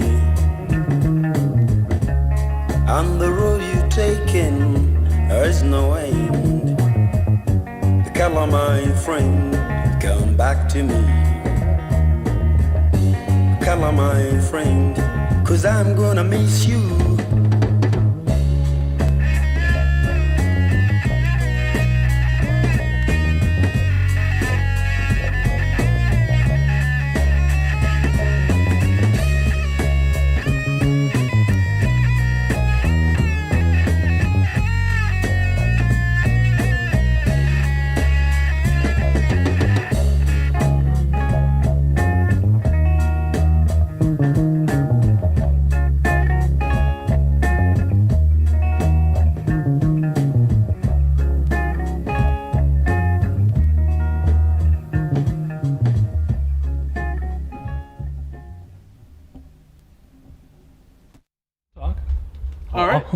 I'll talk.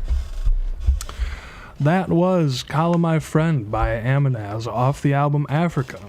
I will be playing another song from the same Zamrock movement after JB's track here. Really, really cool band. Whole album is kind of like that very, I don't know, soulful, spiritual, low. It kind of hits you right in the solar plexus. I love that album, and it's always funny to me. There's a few bands like this, but with all these bands in the Zamrock movement, especially with the next track I'm gonna play, it's a little bit more garagey. That was a little bit more soulful, funky, experimental, which is beautiful. Kind of reminds me almost like the Velvet Underground or something like that, you know. And it's just crazy that these guys were making this music they said they were influenced by American music, but at the end of the day, they didn't have a whole lot of access to American music. And I just think it's incredible that they just in this vacuum they come out with products like that. It's pretty crazy to think about. Very talented group of individuals, and if you go to research Zamrock, it kind of gets tough because you can find whole collections of Zamrock, but it features, you know, maybe 8 different bands. To find specific albums by those bands gets a little bit tough. This one is available on Spotify. The next one is not available on Spotify, but a compilation of theirs is. Anyway, I think JB has one queued up. Jesus, thank you, JB. You're the man. Yeah, what do we got queued up here, JB? This is The Dead Weather with Invisible Man. Invisible the Man. Invisible Man, or I'm the Invisible Man. Let's see what does it actually say? Oh, looking at the Invisible Man. Is your mic on in your headphones? LOL, now it is. All right. Just making sure. That was my bad. No, you're good. That I think was, you were coming through on my mic. Go ahead, reintroduce it. What are we listening to? It's called Looking at the Invisible Man by The Dead Weather. What album is this off of? Sea of Cowards. Sea of Cowards. Okay, cool. This is probably my favorite Weather That's Dead track. Weather That's Dead. Well, why don't we just give it a play? We'll get right down into it. I'm the invisible man, like a broke down engine.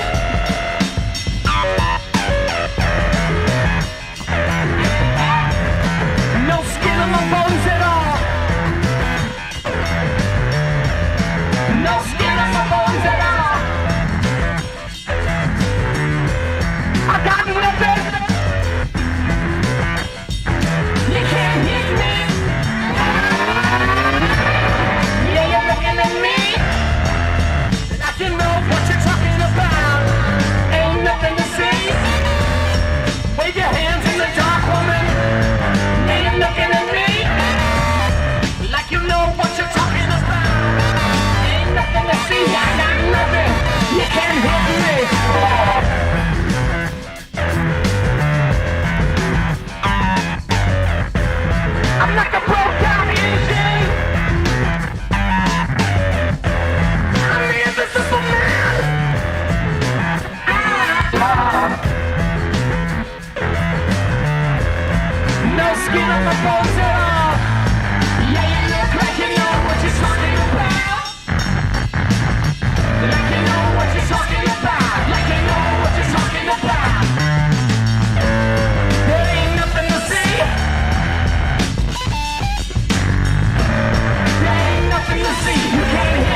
広い通りを死んだつもりでさまよった景色に溶け込んで見せたい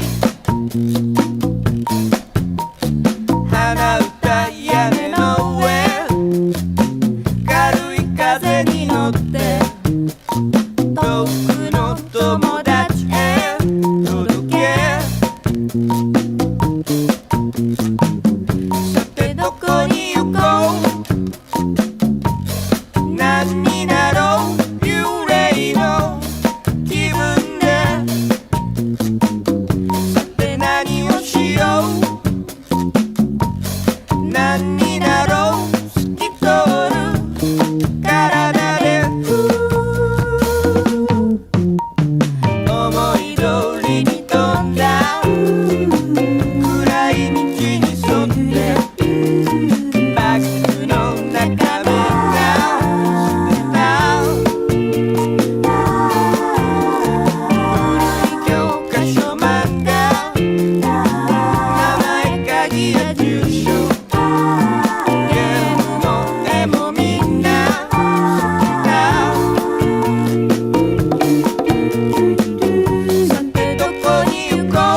Wow, what a track. JB, who is that? That was Earth. That was Earth. Or guitarist Dylan Carlson. That's his baby. That's his project. Earth. What a heavy song and a heavy band in general. Yeah, you hear Kurt Cobain on those vocals in there? You were just telling me about that. That is incredible. Like I'm obviously aware of Kurt, and I'm obviously aware of Earth. I had no idea that they did things together. When did they record that? I don't. Probably. Damn, that's a good question, actually. Like late '90s, maybe, or something. Probably. Yeah, probably because '98 or not Sub Pop put out Pentastar Into the Style of Demons in the early. No, in the mid '90s. So it would have been before that, because this is still around the time that Dylan was still doing the droning sound. Okay. But that was something different. That was more like going into like riff driven, kind of. Yeah. Like a little bit more rock. Yeah, instead of droney. Right, because the inception of Earth was to do that drone thing, and then Sun took that over. Okay. Yeah, I didn't know Dylan that Carlson was the one that made that whole thing happen. I didn't even know that Sun and Earth were kind of stepping on each other's toes that way. That's interesting because they're both from Seattle. I think about them similarly. I didn't know they were both from Seattle either. Wow. If I show maybe sometime, well, maybe not on this show because that'd be very long-winded. But the Earth, I think it's the low frequency. Okay. I think it's just called low frequency. Yeah. Whatever. It's got the picture of the farm and the cow in there, and that's it. It just looks like an empty field. Perfect for what the album is. But yeah, just a bunch of drone stuff like that. But I'm not really sure when this was recorded. It's just got all this good artwork on here. It doesn't have any information at all. Classic. That's super cool though. Yeah, I had no idea that Kurt Cobain was ever talking to Earth. When did Kurt die again? 94? 94 is when In Utero came out at 93, right? So and he would have been touring in 94, so maybe he died in 95. Okay. Yeah, that does sound right because in Utero that was their last album, right? Because it was Bleach, Incesticide, Nevermind, in Utero. Yeah. Okay. Yeah, because then Bleach I think was like 89 or something. Because I think the year after, two journalists did that documentary called Kurt and Courtney. Oh, okay. And they actually interviewed Dylan Carlson in the. Oh. Yeah, they also were using titles from his album Pentastar in the Style of Demons. Whoa. For that whole documentary. And the reason why they're interviewing him was because he was the one that sold Kurt Cobain the shotgun. Oh, Jesus Christ. But they were best friends. So he just was like, yeah, you want to protect your home. Yeah, that's exactly why. He had no idea. Oh, my gosh. So, Jesus, that's gnarly. Yeah. Could you imagine, like, getting that news? No. Like, selling that to him and just be like, ugh. Why would you sell Kurt a shotgun? Because he said he wanted to protect his home. Because he lived in Seattle and he just thought some addict who was going to kick in his door or something. Jesus Christ. Kelly Carnery? So that Kelly Carnery is the other vocalist that was singing or screaming bright. I don't know who Kelly Carnery is. Unless if I do and I just have no idea. Yeah, it might be in a band you're not or don't know the members of, which is 1990. Oh, okay. Oh. So that's early on, yeah. I was going to say, Bleach was 89. So before Nevermind. Yeah, that might even be before Incesticide. I think Incesticide was 91. Yeah, probably before then. Well, we kind of keep jerking back and forth, and I like it. So I'm gonna throw another curveball into the mix here. This is a collection that I just picked up very recently. I'll get it queued up here, and we'll play it for you. I'll introduce it. Damn, Mitchell, I'm excited for this one. Yeah, this is a guy that I've been meaning to buy from for a long time. I really want to get this. I'm surprised I haven't bought this yet. I know me and Julia like to play this on long drives So good. Yeah. Well, and I always struggled with what album to grab of his. But I found this for a very good deal, actually. How much you get it for? I got it for like $35. And it's the 35? Yeah. Which, so yeah, I just... Oh, sit back down. Yeah, Notorious B.I.G., as you can see there. I mean, I do have a soft spot in my heart for hip-hop, and especially East Coast hip-hop. And I don't know if it gets much better than the Notorious one. I've just tried not burping the mic. I'm going to keep doing that. Oh, God. Here. The Notorious one, the Notorious B.I.G. I don't know if you get much better than Biggie for East Coast rap, besides maybe Wu-Tang Clan, which I also brought tonight. That being said, or they're MF both so Doom. different, though. Oh, yeah. But I wouldn't pick one or the other. No, yeah, it's a group versus a solo artist. And Right. Yeah, Biggie's always held a soft spot in my heart. This is just the sort of music that I listen to if I'm not feeling very good about myself. You know what I mean? It's confidence giving music. It's he's an incredible storyteller. Yeah, just pick this one up. This is the Walmart edition. It's all blue vinyl. But yeah, Oh, hell yeah. I didn't know which album to go with. There was a few. I was gonna get Life After Death initially, but this was the same price, so I was like, I'll just grab this. Fuck it. This is going to be the Notorious B.I.G. with Who Shot Ya? Proceed to give you what you need. Not five motherfuckers. Get live, motherfuckers. As we proceed to give you what you need. Not five motherfuckers. Get live, motherfuckers. Now turn the mics up. Turn that mic up. Yeah, the beat is knocking. Leave that mic up though. Turn that shit the fuck up. What? Turn up louder. Yeah.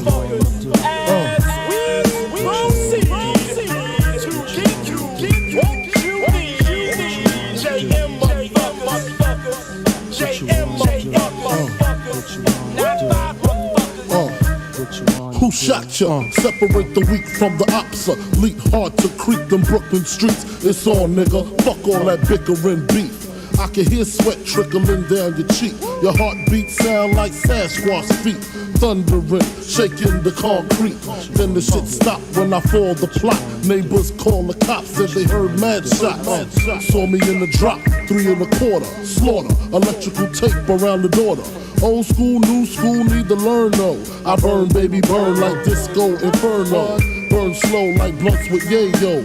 Peel more skins than Idaho potato. Niggas know the lyrical molesting is taking place. Fucking with B.I.G. it ain't safe. I make your skin chafe. Rashes on the masses, bumps and bruises, blunts and Land Cruisers. Big Papa smash fools, bash fools. Niggas mad because I know the cash rules. Everything around me, 2 Glock 9s. Any motherfucker whispering about mine. And I'm Brooklyn's finest. You rewind this, bad boys behind this.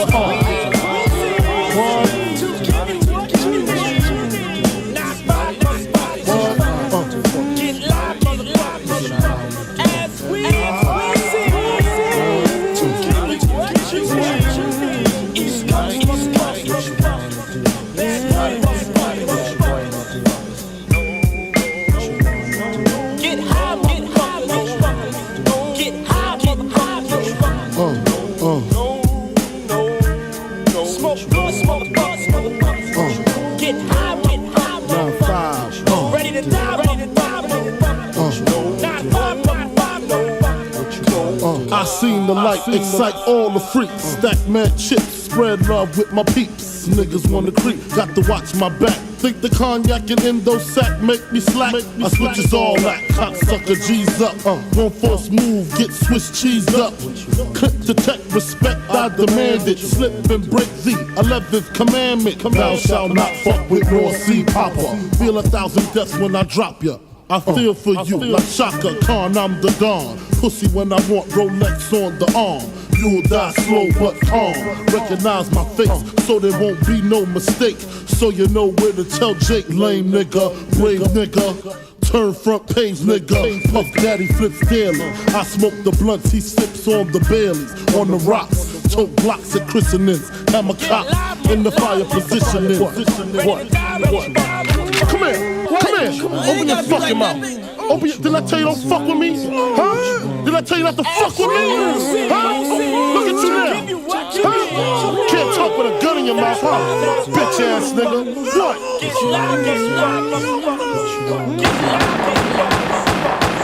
Who shot you?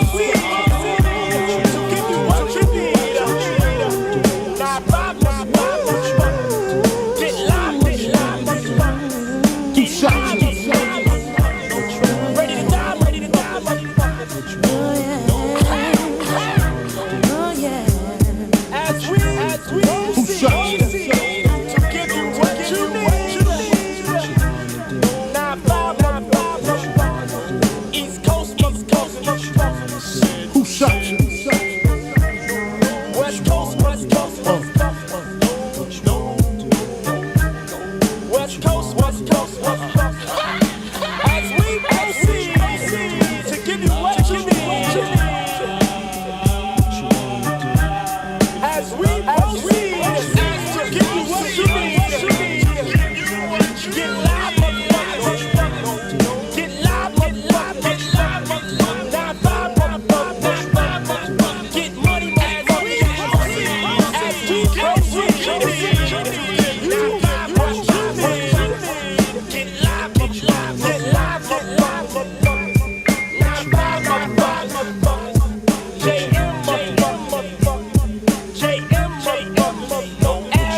to say you got a helping hand to lend.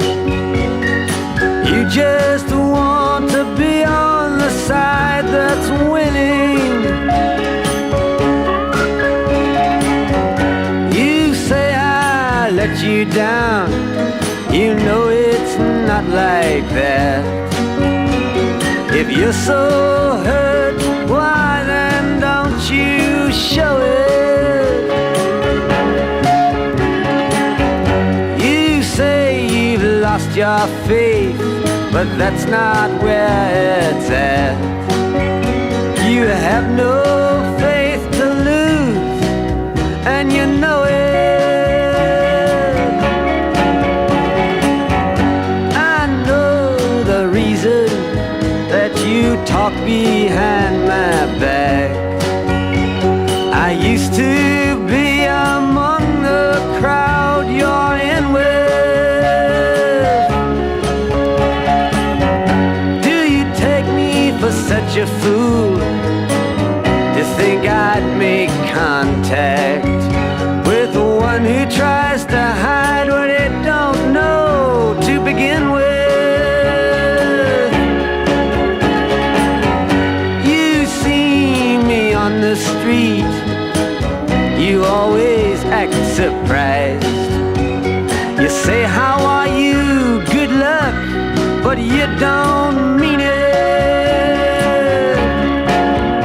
When you know as well as me, you'd rather see me paralyzed.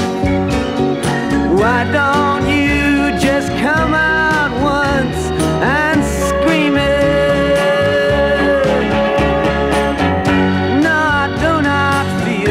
Good when I see the heartbreaks you embrace. If I was a master thief, perhaps I'd rob them. And though I know you're dissatisfied with your position and your place, don't you understand? It's not my problem.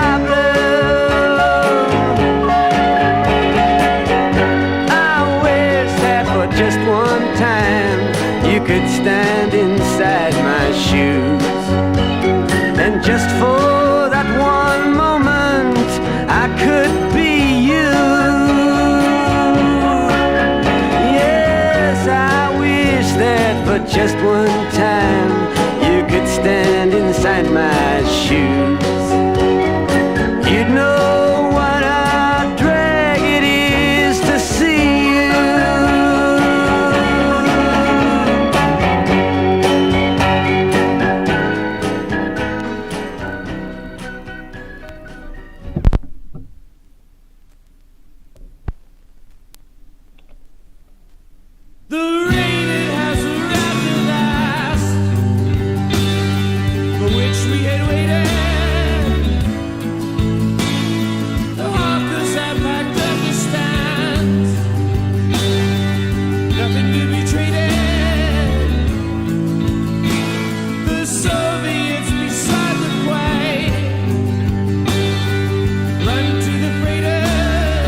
to hate my body and all that it requires in this world.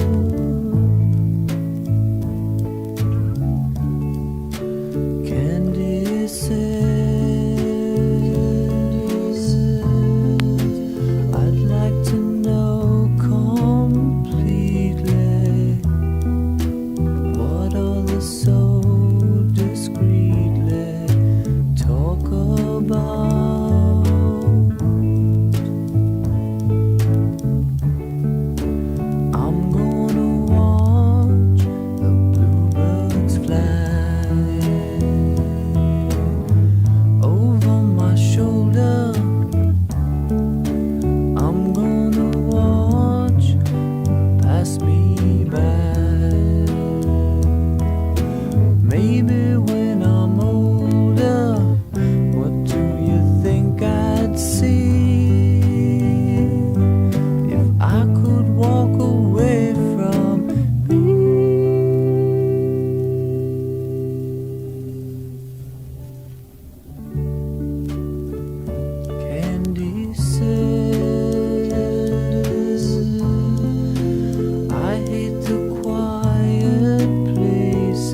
What the fuck? Oh God, what the fuck? My headphones are on my goddamn microphone stand. Well, you know what? I'll switch the camera around. We'll talk for a couple minutes before we get into our last song block for the evening. You're just right up on that mic.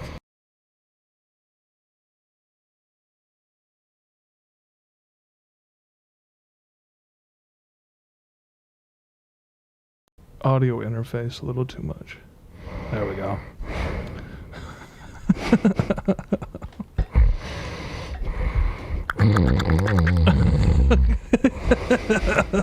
JB. JB. Oh Christ. I remember you. Yeah. Yeah. The reference to the song that was just picked playing. that up. I'm the one that typed it in. Yeah. Black Tamarine. That was a Ramones cover, correct? Yeah, the whole thing is Ramones covers. Super duper cool. Well, yeah, we just wanted to talk at you lovely people. Apparently 11 with us. Thank you to each and every one of you 11. That's from the heart. We really appreciate it. Hey, everybody. Hi. Oh, I'll just do... There we go.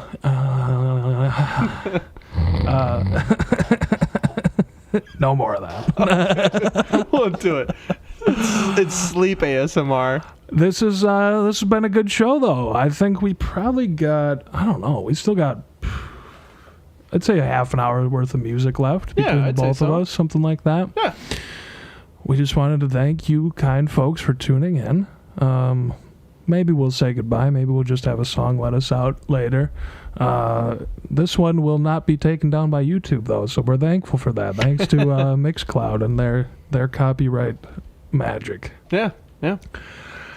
So yeah, JB, what have you been listening to lately? Anything that's been really piquing your interest, or like what's been up on your Spotify? You know, I'll bring it up right now. We'll see what I was listening to. We'll do our weekly. Let's do this. We'll do a weekly Spotify check-in. Ah, that's a good idea. Well, yeah. It better not be Nickelback that I was listening to. I really don't want that to show up. If it is, you have to be honest about it. No, we have to be honest about everything that's on here. Oh, Mitch, mine's good too. Well, okay, you say what you were doing. Yeah, I don't know. It's just a lot of standard shit. There's a little Tame Impala in here. There's some Pink Floyd. There's some Primus. Actually, my like songs might be a little bit more. Oh, yeah. I finally sat down and listened to that King Crimson album, like I was talking about. Yeah. It's just one of those albums that I feel like I need to learn the story of that album, because I feel like it's so famous and such a recognizable album cover. You know what I mean? And it's built into your DNA. It really is. It's like one of those things. I feel like it's been in like any movie that ever featured vinyl or something. Like you see the King Crimson screaming face, and so I sat down and listened to that. And then another kind of interesting one, a band that I never really dove into.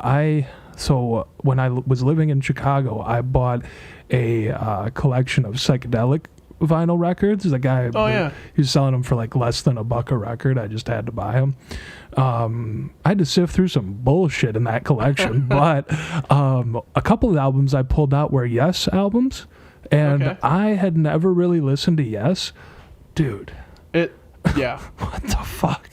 Like I almost brought it tonight. I think I was gonna save it for next show, but there's I'm not sure I don't know if it's just self-titled, but it's an album they recorded in 1969. Whoa, dude. It is so experimental. It's so ahead of its time. The guitars are so big. It's very cool. And Yes is definitely one that I've like skipped over. So yeah, that's kind of what I've been on. Primus and a lot of classics, but those are the newer-ish ones to me. That's what you were saying there about their early days and like what it developed into, like how it was so different for you. That's kind of how I felt with UFO. You ever listen to early UFO? You've shown me early UFO, dude. I believe. Yep. That guitar is nasty as fuck. And again, some of my favorite music is the music that sounds like it was recorded 20 years or 30 years after it was recorded. It's like, where did you even come up with this? Why, like, where did you start doing this? And why didn't anybody else follow suit? Like, you're making 80s music in the 60s. It's just insanity. Yeah. Well. Yeah, what's your Spotify check-in? Looks like I got some. I showed mine. I'll show you mine if you show me yours. We're leaving that in. I'm leaving that in the YouTube edit too. Huh? It's getting left. And that awkward silence that I just gave? It's all getting left in. Did you guys see that stare he gave me? I am gonna. I'll be honest. We do, and I'll shut the fuck up in a second here. But I just wanted to touch on. We are gonna leave these episodes completely uncut to the best of our ability. The only thing that I will be cutting from YouTube videos is the only thing I'm going to be cutting from YouTube videos is copyrighted music. So everything else is going to stay in there. You're going to get us uncut to the very best of our ability, unless we say something stupid. But it's all copywritten. But it's all goddamn copyright. Yeah, well, right. Yeah. But it's the ones that give the most flack. The ones that are blocked in all territories. That's and to be fair to us, last time, that's what we've been working on this show quite a bit. It kind of looks like we just are a couple apes that sat down and listened to records. We have tried at this, and we copyright checked those songs and researched that tirelessly to a degree. I mean, spent a good few days researching all that, and still we get a fucking hot poker in the ass from YouTube. You just can't help it sometimes, but we thought we were all clear, we weren't, and that's why we're on Mixcloud. But YouTube uploads will stay going. They're just going to be a little bit dialed back to fit YouTube standard. Spotify check-in, go. I'm just going to say one thing. Oh yeah. Fuck YouTube. No. God damn it. Yeah, fuck them.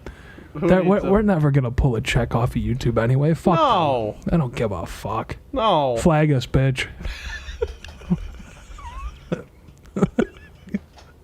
Spotify check-in, go. Chastity Belt. Chastity Belt. Okay, nice. Listen to some Chastity Belt. Very cool. Bert Jansch. And Briggs. You sent me that Bert song earlier. Let's see what else. I know I was listening to something else. Let me.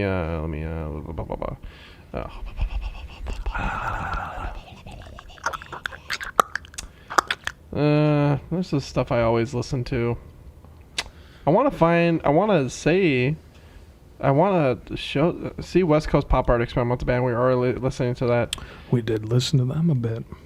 Shifting Sands earlier. Oh, the one song I missed earlier, Bob Dylan, Positively 4th Street. I wanted to make a comment about that after we're done here. Oh, Otis Redding.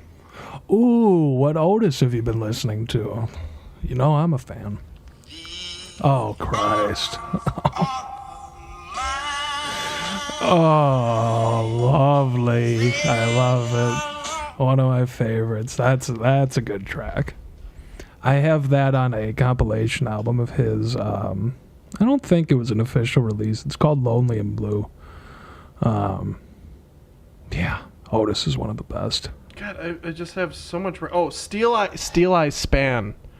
I love Steel Eye Span. I'm not familiar. Steel Eye Span? No. Bro, Steel Eye Span. Oh my god. Well, you'll have to send me some. I fucking... God damn it.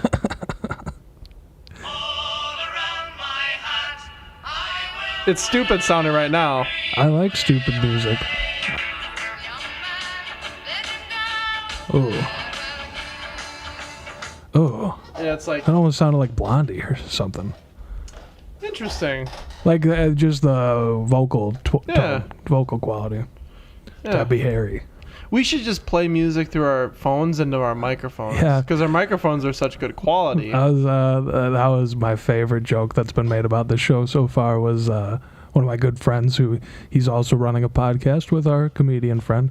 And he's probably the funniest person I know, the one that's helping him run the podcast. And he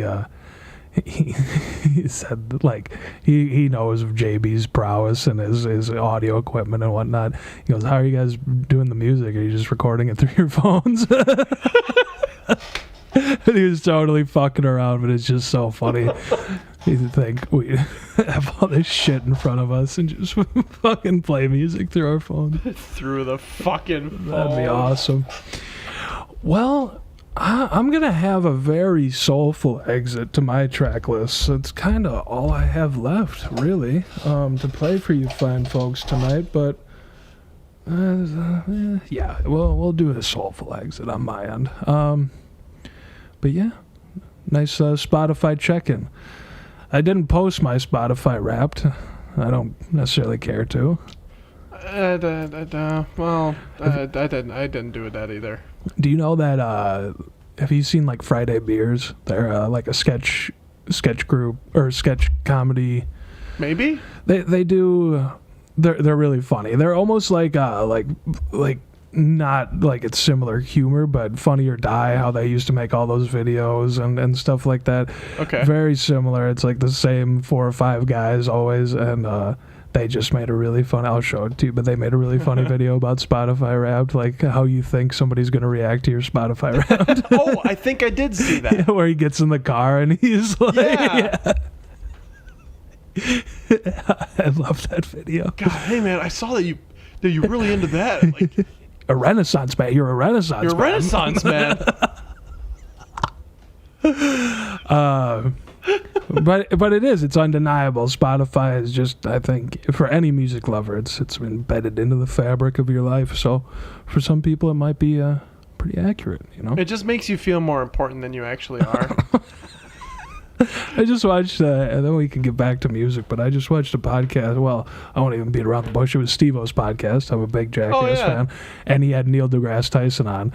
And I just loved a lot of the points that, well, for like a span, they were asking Neil about questions about like spirituality and, and astrology. Astrology was brought up, and like Neil like rolls his eyes, and he's like, the whole idea of astrology is just based in people's ego. To think that the universe revolves around you in that way is so egotistical.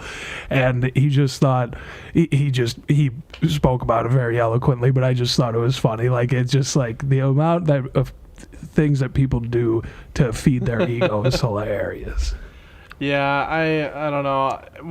Did Spotify say if you were like one of the top listeners of an artist? Yeah, I can't even remember who it was for either. Mine's pretty inaccurate because I only use Spotify in the car usually. Like, I don't use it a ton at home except for reference.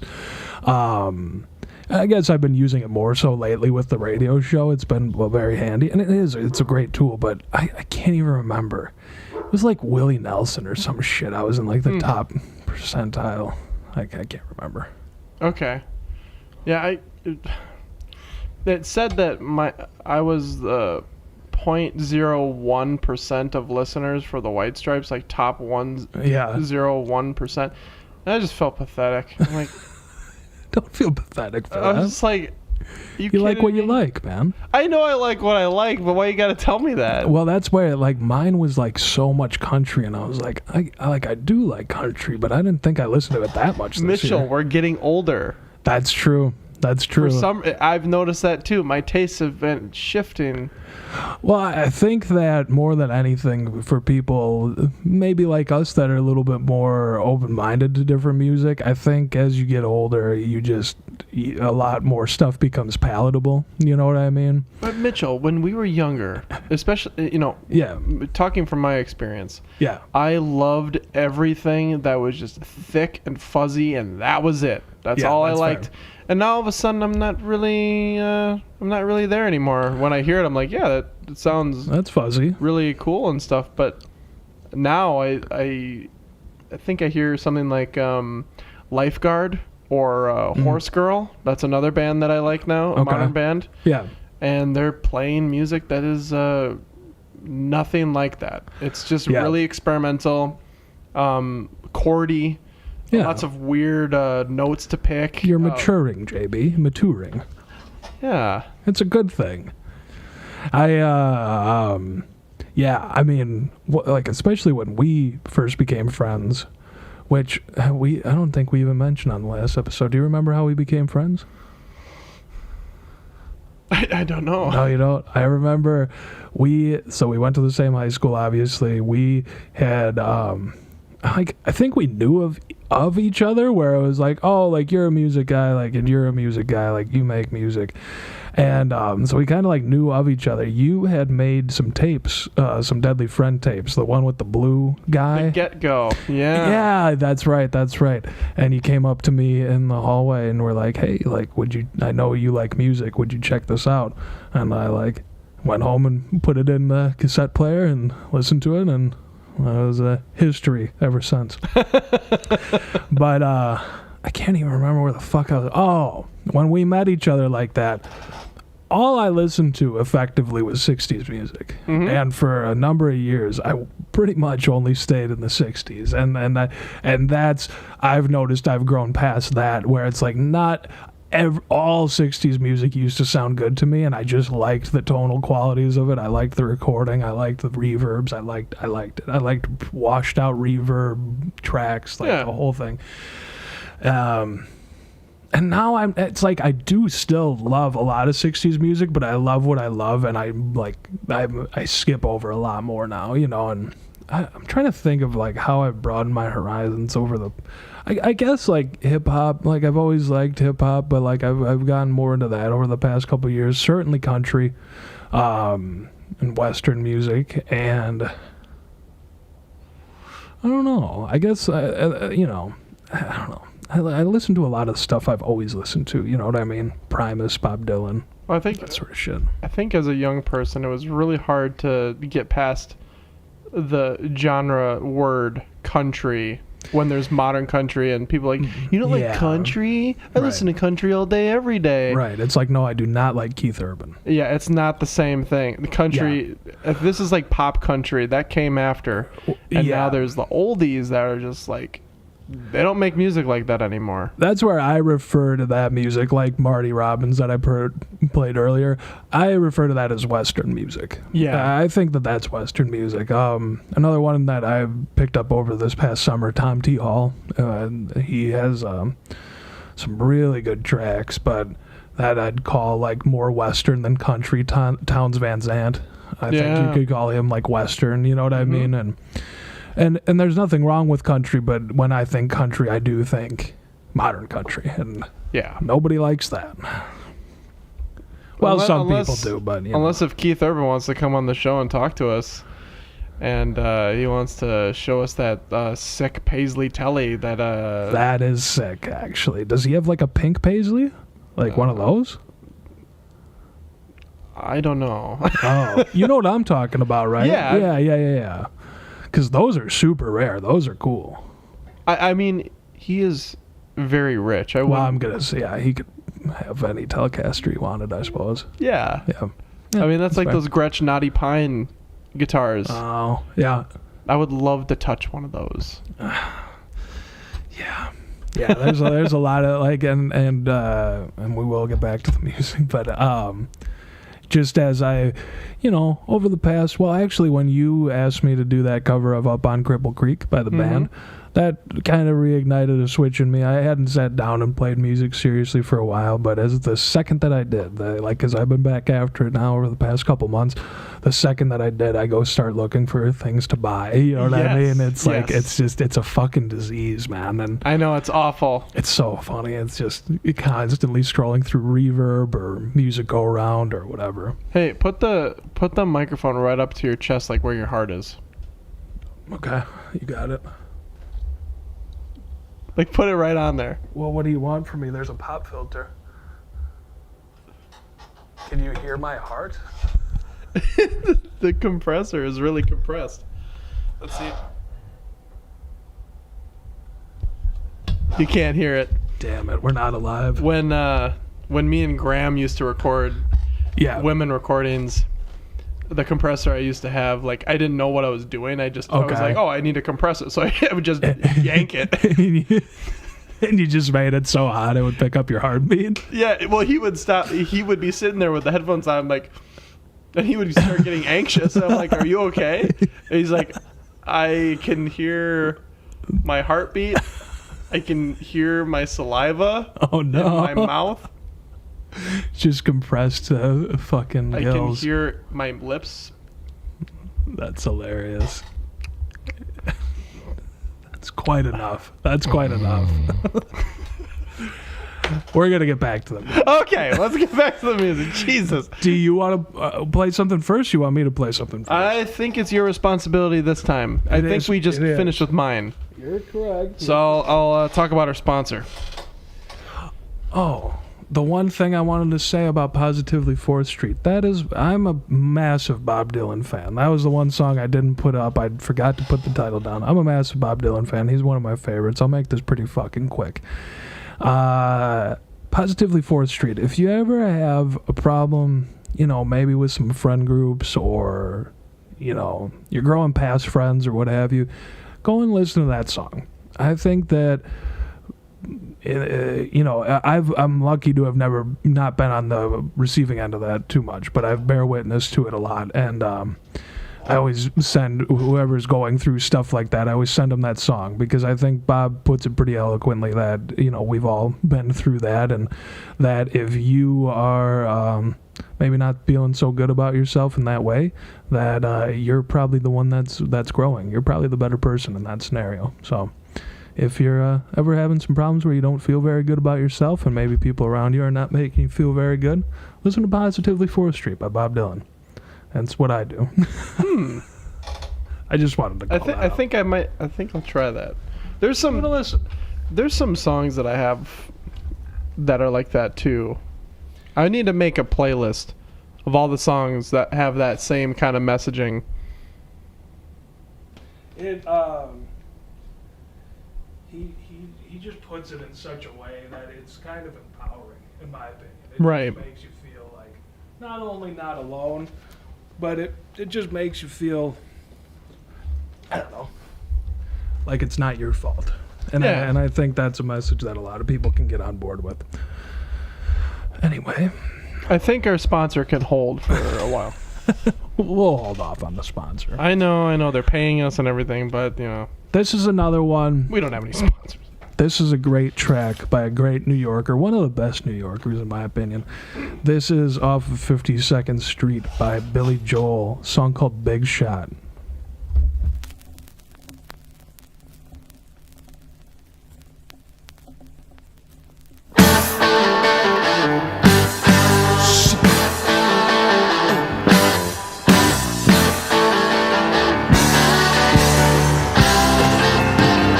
Well, you went uptown riding in your limousine with your fine Park Avenue clothes. You had the Dom Perignon in your hand and the spoon up your nose. Ooh, when you wake up in the morning with your head on fire and your eyes too bloody to see, gonna cry in your coffee, but don't come bitching to me, because you had to be a big shot, didn't you? You had to open up your mouth. You had to be a big shot, didn't you? All your friends were so knocked out. You had to have the last word last night. You know what everything's about. You had to have a white hot spotlight. You had to be a big shot last night. Oh.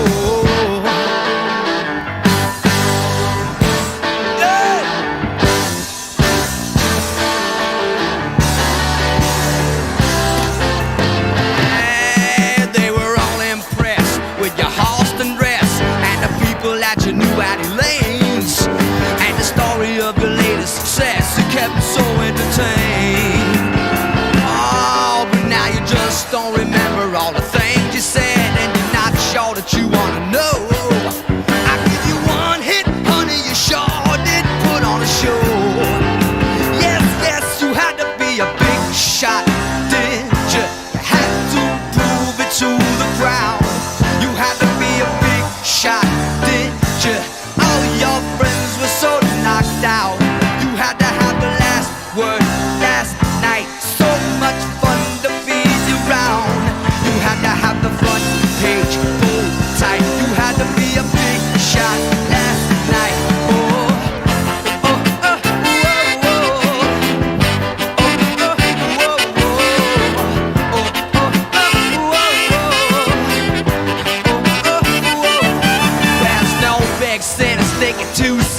had to be a big shot teacher. You had to open up your mouth. You had to be a big shot teacher. All your friends were so knocked out. You had to have the last word last night. So much fun to be around. You had to have the white hot spotlight. You had to be a big shot last night. Oh.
I feel like we can all relate to this song.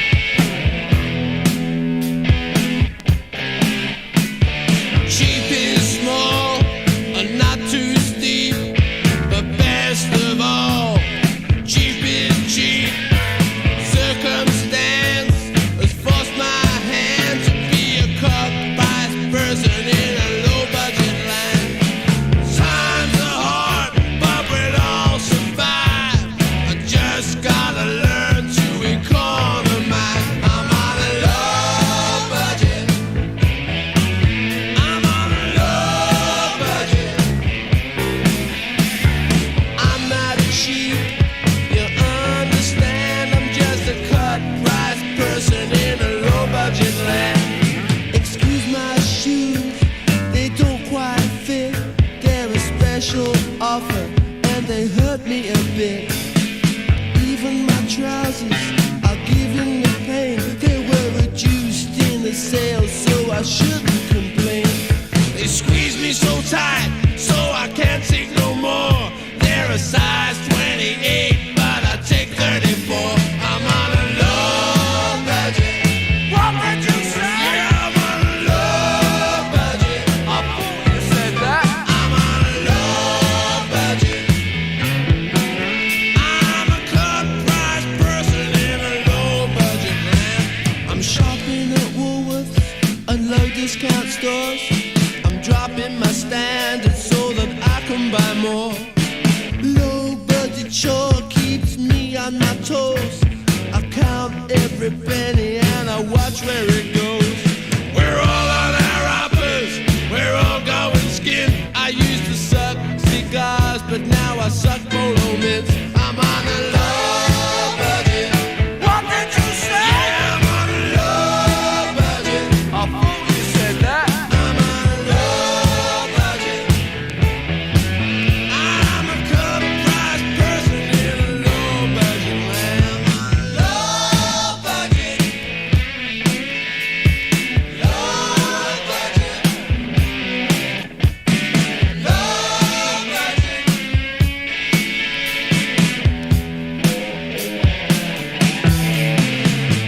Art takes time.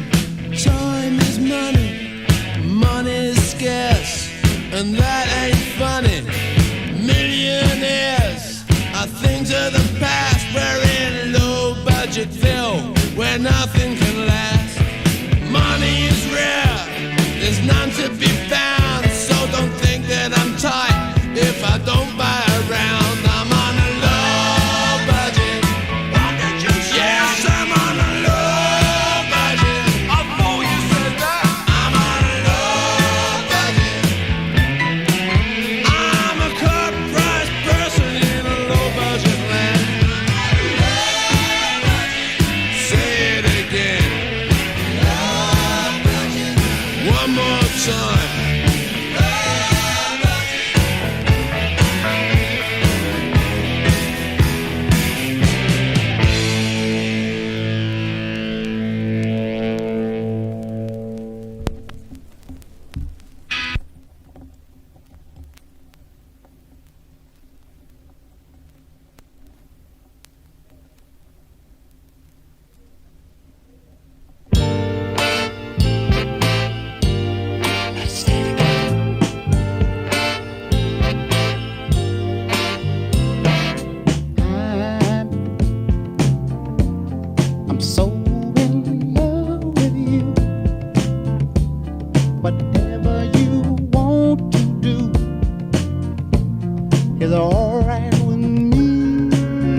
spend my life with you.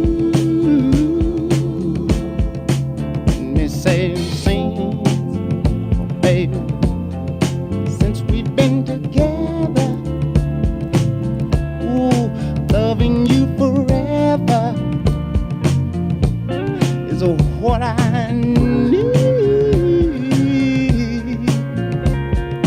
Let me be the one you come running to.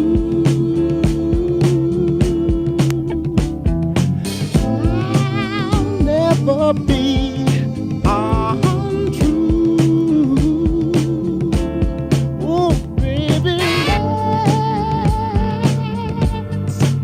let's stay together, loving you weather, times are good or bad, happy or sad.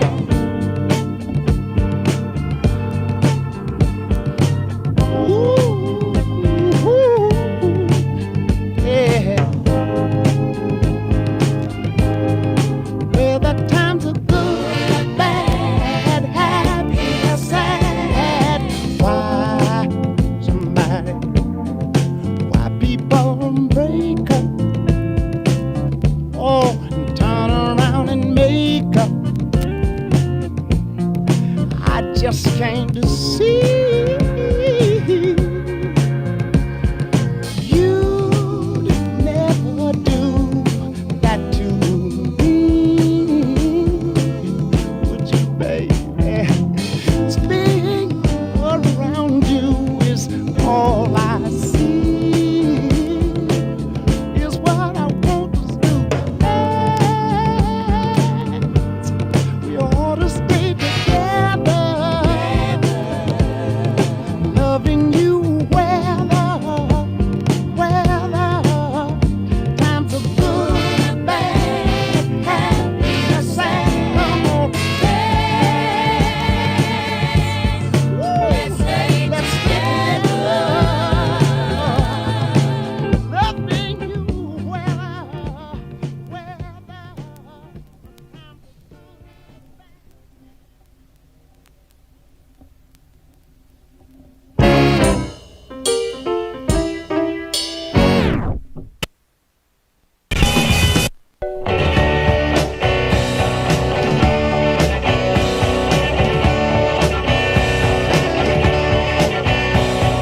I got a couple of words to say for all you strong and silent types who don't talk to the ones they love, though it means they're lying.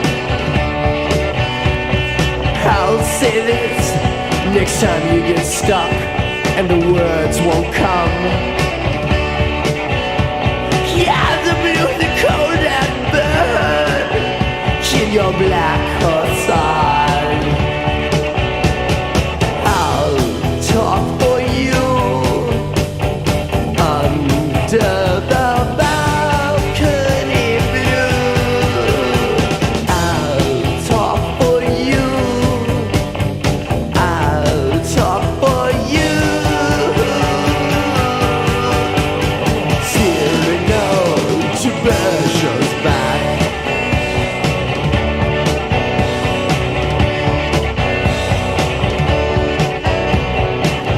Listen carefully to hear what our Roxanne will say. And though I love her 20 times more, I will never say I should be the rouge and the color on her cheeks. I'll just make you look good and be so discreet. Then arms for you, 10 hearts are beating true. This ain't a lie, this ain't behind. Cyrano to Berger.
If you want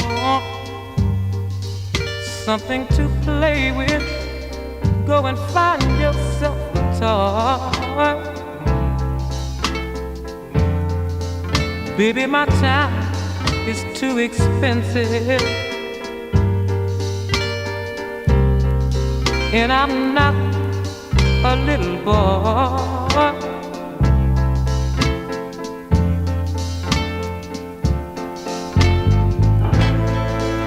If you are serious, don't play with my heart, it makes me furious. But if you want me to love you, then baby I will. Girl, you know I will. Tell it like it is. Don't be ashamed, let your conscience be your guide. But I know deep down inside of me, I believe you love me.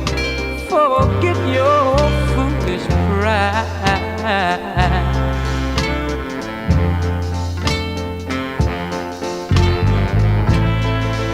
Life is too short to have sorrow.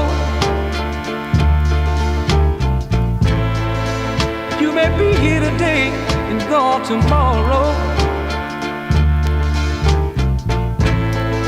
You might as well get what you want. So go on and live, baby, go on and live. Tell it like it is.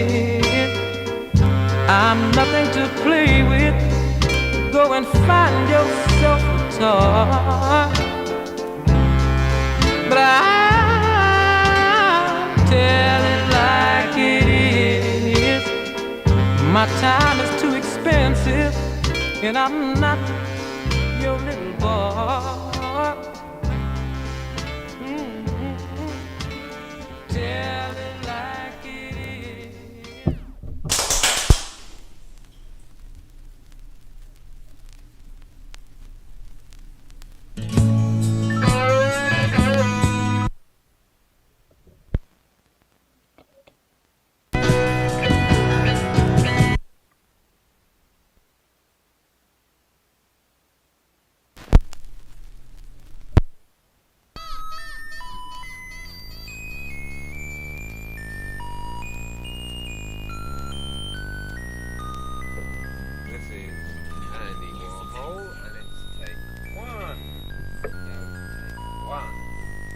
It's Warhol, actually. What did I say? Hole. It's hole. As in holes. What? Andy Warhol. Andy Warhol. Like hole. Andy Warhol, take one. Ah. You ready? Yeah.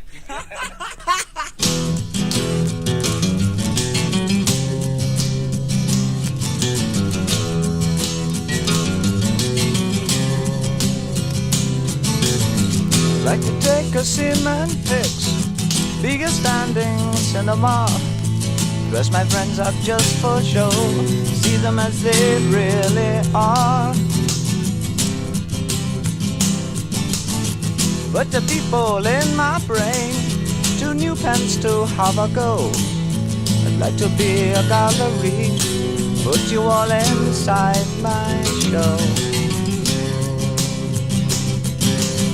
Andy Warhol looks a scream, hang him on my wall. Andy Warhol, silver screen, can't tell them apart at all.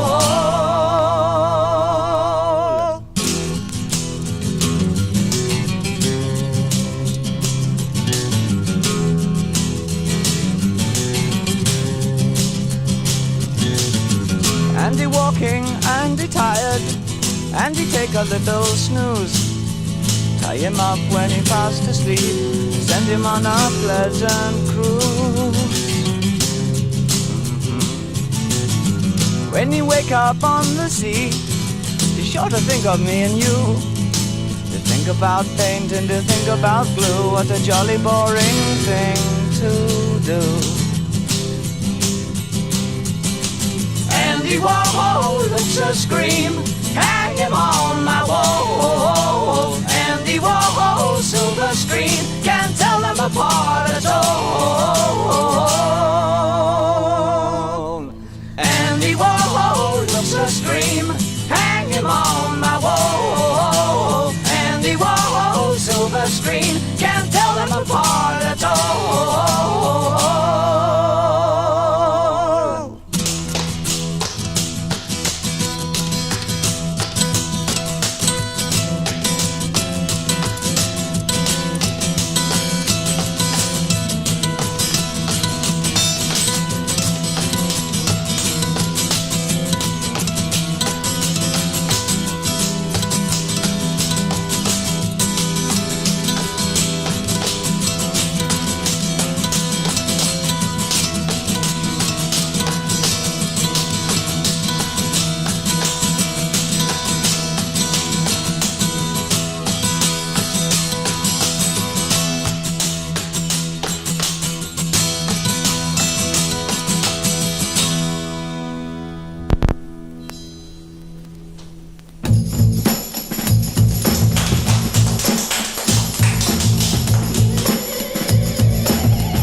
is right.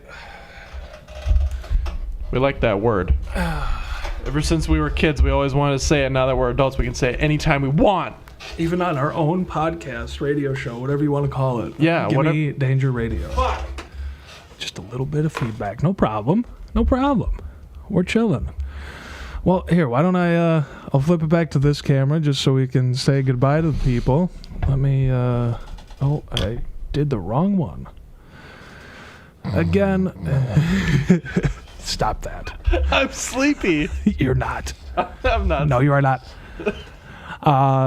Again, Gimme Danger Radio. Thanks for hanging out with us. We're gonna play a couple more tracks. We're gonna call this the Encore Hour, where we go back and play some tracks off some albums we already played here tonight for you fine folks. Yeah, thanks for tuning in. Gosh, we're up to 18 live listeners, and that's a treat. That means the world. Yeah. Yeah, I think this was a good show. Yeah. I think this one went really smooth. Yeah. Remember, brought to you by InhaleAllSmoke.com. InhaleAllSmoke.com. Victorian era business that still is just rooted in tradition and in child labor. From the chimney sweeps to your lawn, they'll inhale any smoke. Yeah, if you've got some smoke like coming off of something that you got like a magnifying glass on in your car. Yeah. It's just like something like really weird on your car too. Like You're not sure. Yeah, or just like a random place on your car. Like what if you've got some smoke coming off of, I don't know, like the carpet underneath the dash where there's no light anywhere. It's like, They'll where's that inhale smoke it. coming from? I haven't even turned on my car today. I'm going to inhale that. They'll tell you exactly what it smells or tastes like, depending. Yeah, and if it's too big of a deal, they'll just say, I can't tell you about this. It's like too big of a deal. InhaleAllSmoke.com. The last track that we had on there was Dorothy Ashby. Soul Vibrations off of Avro Harping. Whole album is instrumentals, and the whole album is worth a listen. If you like that track at all, you will like the rest of the album. I'm down with that. One of my favorite instrumental albums is from Sean Lee, I think. Oh. He's the one that did the Bully soundtrack. Oh, no And shit. He I has love Bully. he has an amazing career of just doing instrumental albums. And Oh, they're cool. Like scores awesome. for stuff? That's Not just awesome. scores for stuff, but scores for himself. Oh, And okay. They're really, really cool. That's awesome. And I know you picked up a Booker T and the MG's album earlier today. I did, yeah. I forgot about that. That's a good instrumental band. I've been wanting that so badly. That's Green Onions, right? That you grabbed. Yeah. Well, we're going to play whatever the fuck we want, as we have been and will continue to do. Fuck you, YouTube. One more time, InhaleAllSmoke.com. This has been Gimme Danger Radio. No, we really do appreciate you guys listening with us. I don't know, we're going to probably play about 4 more tracks, and then we will get the fuck out of here. That's all. I guess that's it. I don't know. That was a big breath to go absolutely nowhere. Yeah, I'll flip it back. Thanks again, everybody. And this will be posted to YouTube. A trimmed down version of this will be posted to YouTube. Oh, shit. I forgot to grab a record. You go grab a record. And feel free, I don't know if it's even appropriate to say, but feel free to reach out to us if you do want to hear anything in particular. If there are people that come and listen to us frequently, I'm not sure that there even is outside of our friends, which thank you very much to our friends and loved ones for bolstering our confidence here. It means the world. It really does. But if you ever do want to hear a genre in particular, if you want to hear a musician, chances are between JB and I, we probably have it. Or we'll go get it for you if we feel strongly enough about it. I even have all the Harry Potter books on vinyl. Yeah, he does. So It's a huge box set. It's a huge... It's massive. The thing weighs 100 pounds. J.K. Rowling gets really hateful on it. It's a deep cut. You know what? We will... What an album JB grabbed. What an album. I think... Well, since it's the nighttime, we'll play a nighttime song. We're gonna close out with some nighttime music. Some music to send you to sleep or to send you into a drunken stupor. These are gonna be the songs, if you haven't already. Take a hit of weed. Spark a joint. have a drink. I'm not judging you. Maybe a little bit. I'm not judging you. All right. JB has a delicious album queued up. Get that the fuck out of here. No, it's okay. I liked it there. It was good there. It was good there. Yeah, it was a good spot for it. One last time, Gimme Danger Radio. Thank you guys so much for listening to some music with us here. JB, what are one of your last songs for the night? This is called What's Going On. Oops. By Big Star. We're gonna figure out this framing. I'm gonna flip it back to the turntables. Thanks again, guys. Big Star.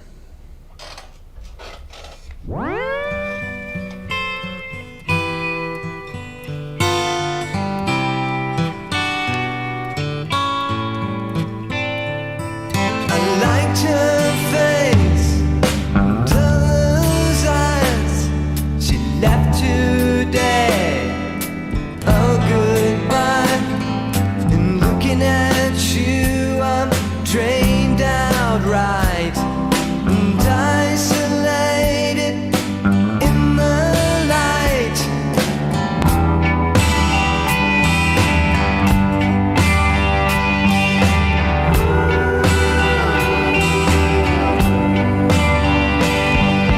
There isn't everyone.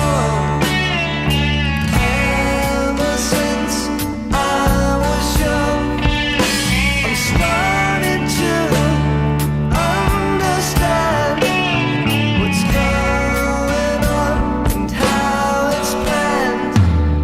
I like love, but I don't know. All these girls, they come and go. Always nothing left to say.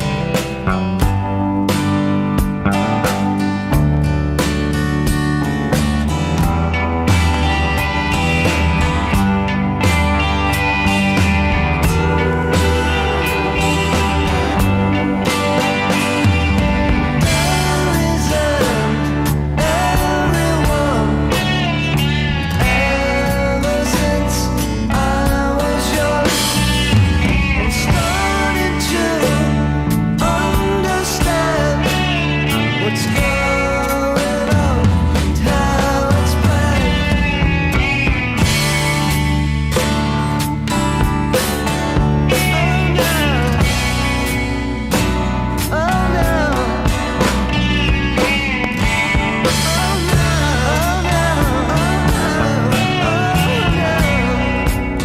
Oh no.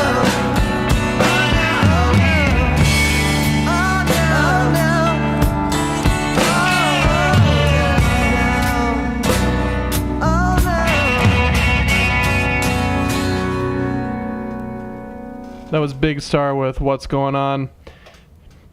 Mitchell Kahn here, putting a wax cylinder on a spinning table. That should bring you an audible, whatever they call it. We got another sponsor. PollsAnywhere.com. If you see a place in your city, in your town, in your, if you have a cul-de-sac you're just a part of, we'll put a poll anywhere that you want it to. If a kid is fucking around in your cul-de-sac and you just want to deviate the situation, just like end it, put a poll where he's skateboarding or rollerblading. He's never going to do it again. That poll is going to stop him. That poll, and especially if you go for our advanced subscription service, we will have a controller inside the house that you can click so that when that stupid fucking kid is rollerblading in your cul-de-sac, you click that button and that pole is going to come down and completely squash him. You got really excited there. Pollsanywhere.com, not to be confused with pollsmokers.com. Yeah, don't do that. We're going to make this a little bit more seamless to close, but this is Alex Bleeker and the Freaks once again with Country Agenda. Surrender, I don't know. Don't you worry. We'll get you the song that you want. Here's the song. There it is.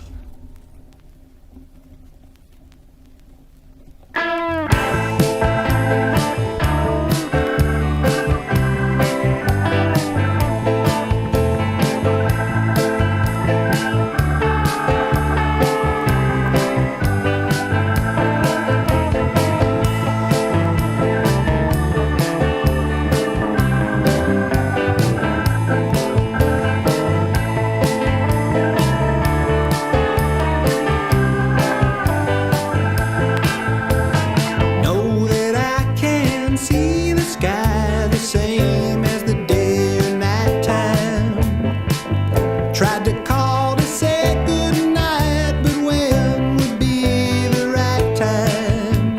It's hard to talk when I know that you are never really there. Close your eyes this summer night, my spirit's in the air.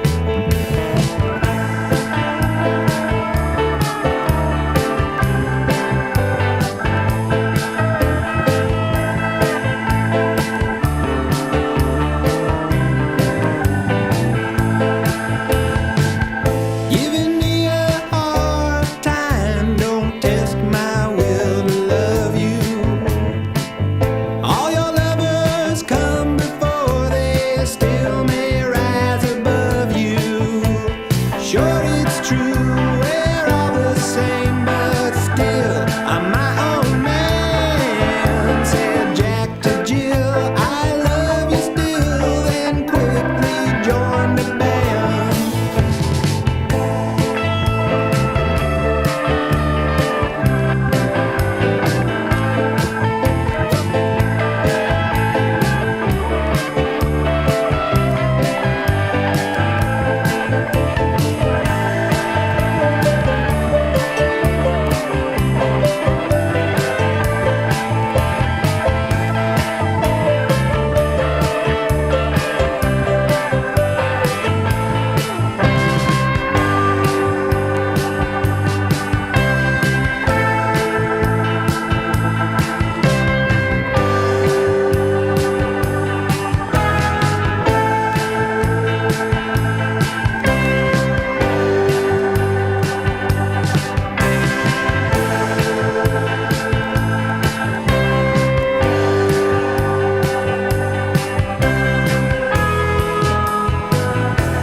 And even now, I'm sorry for all the things I say. In spite of what I said before, you see things my way. Our days, they will be filled with love. Our nights are filled with laughter. Jack and Jill went up the hill, and the band came tumbling after.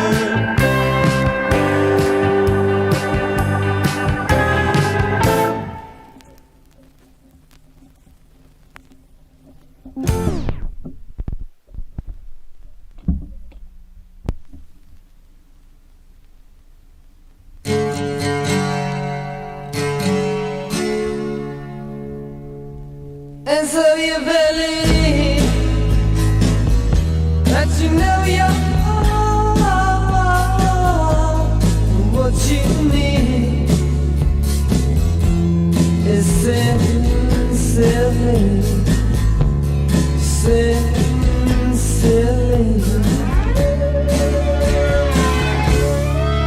So you've been making me hurt. Well, naturally, but what's that seed? Sincerely, sincerely.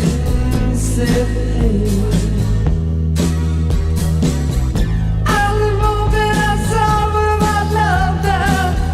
What's the difference? The sky goes soldiers free. Sincerely. What you need, sincerely.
I've been to paradise and out the other side,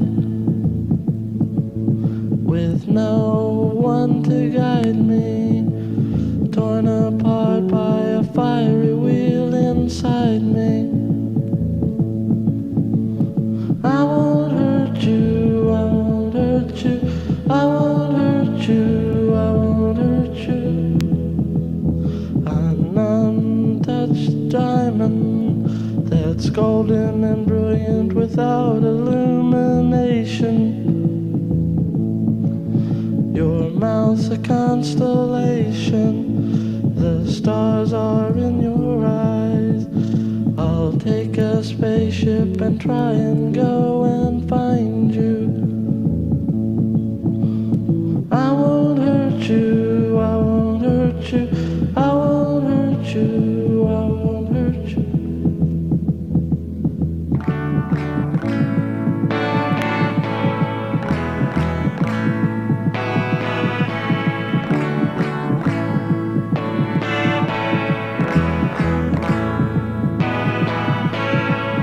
My pale blue star, my rainbow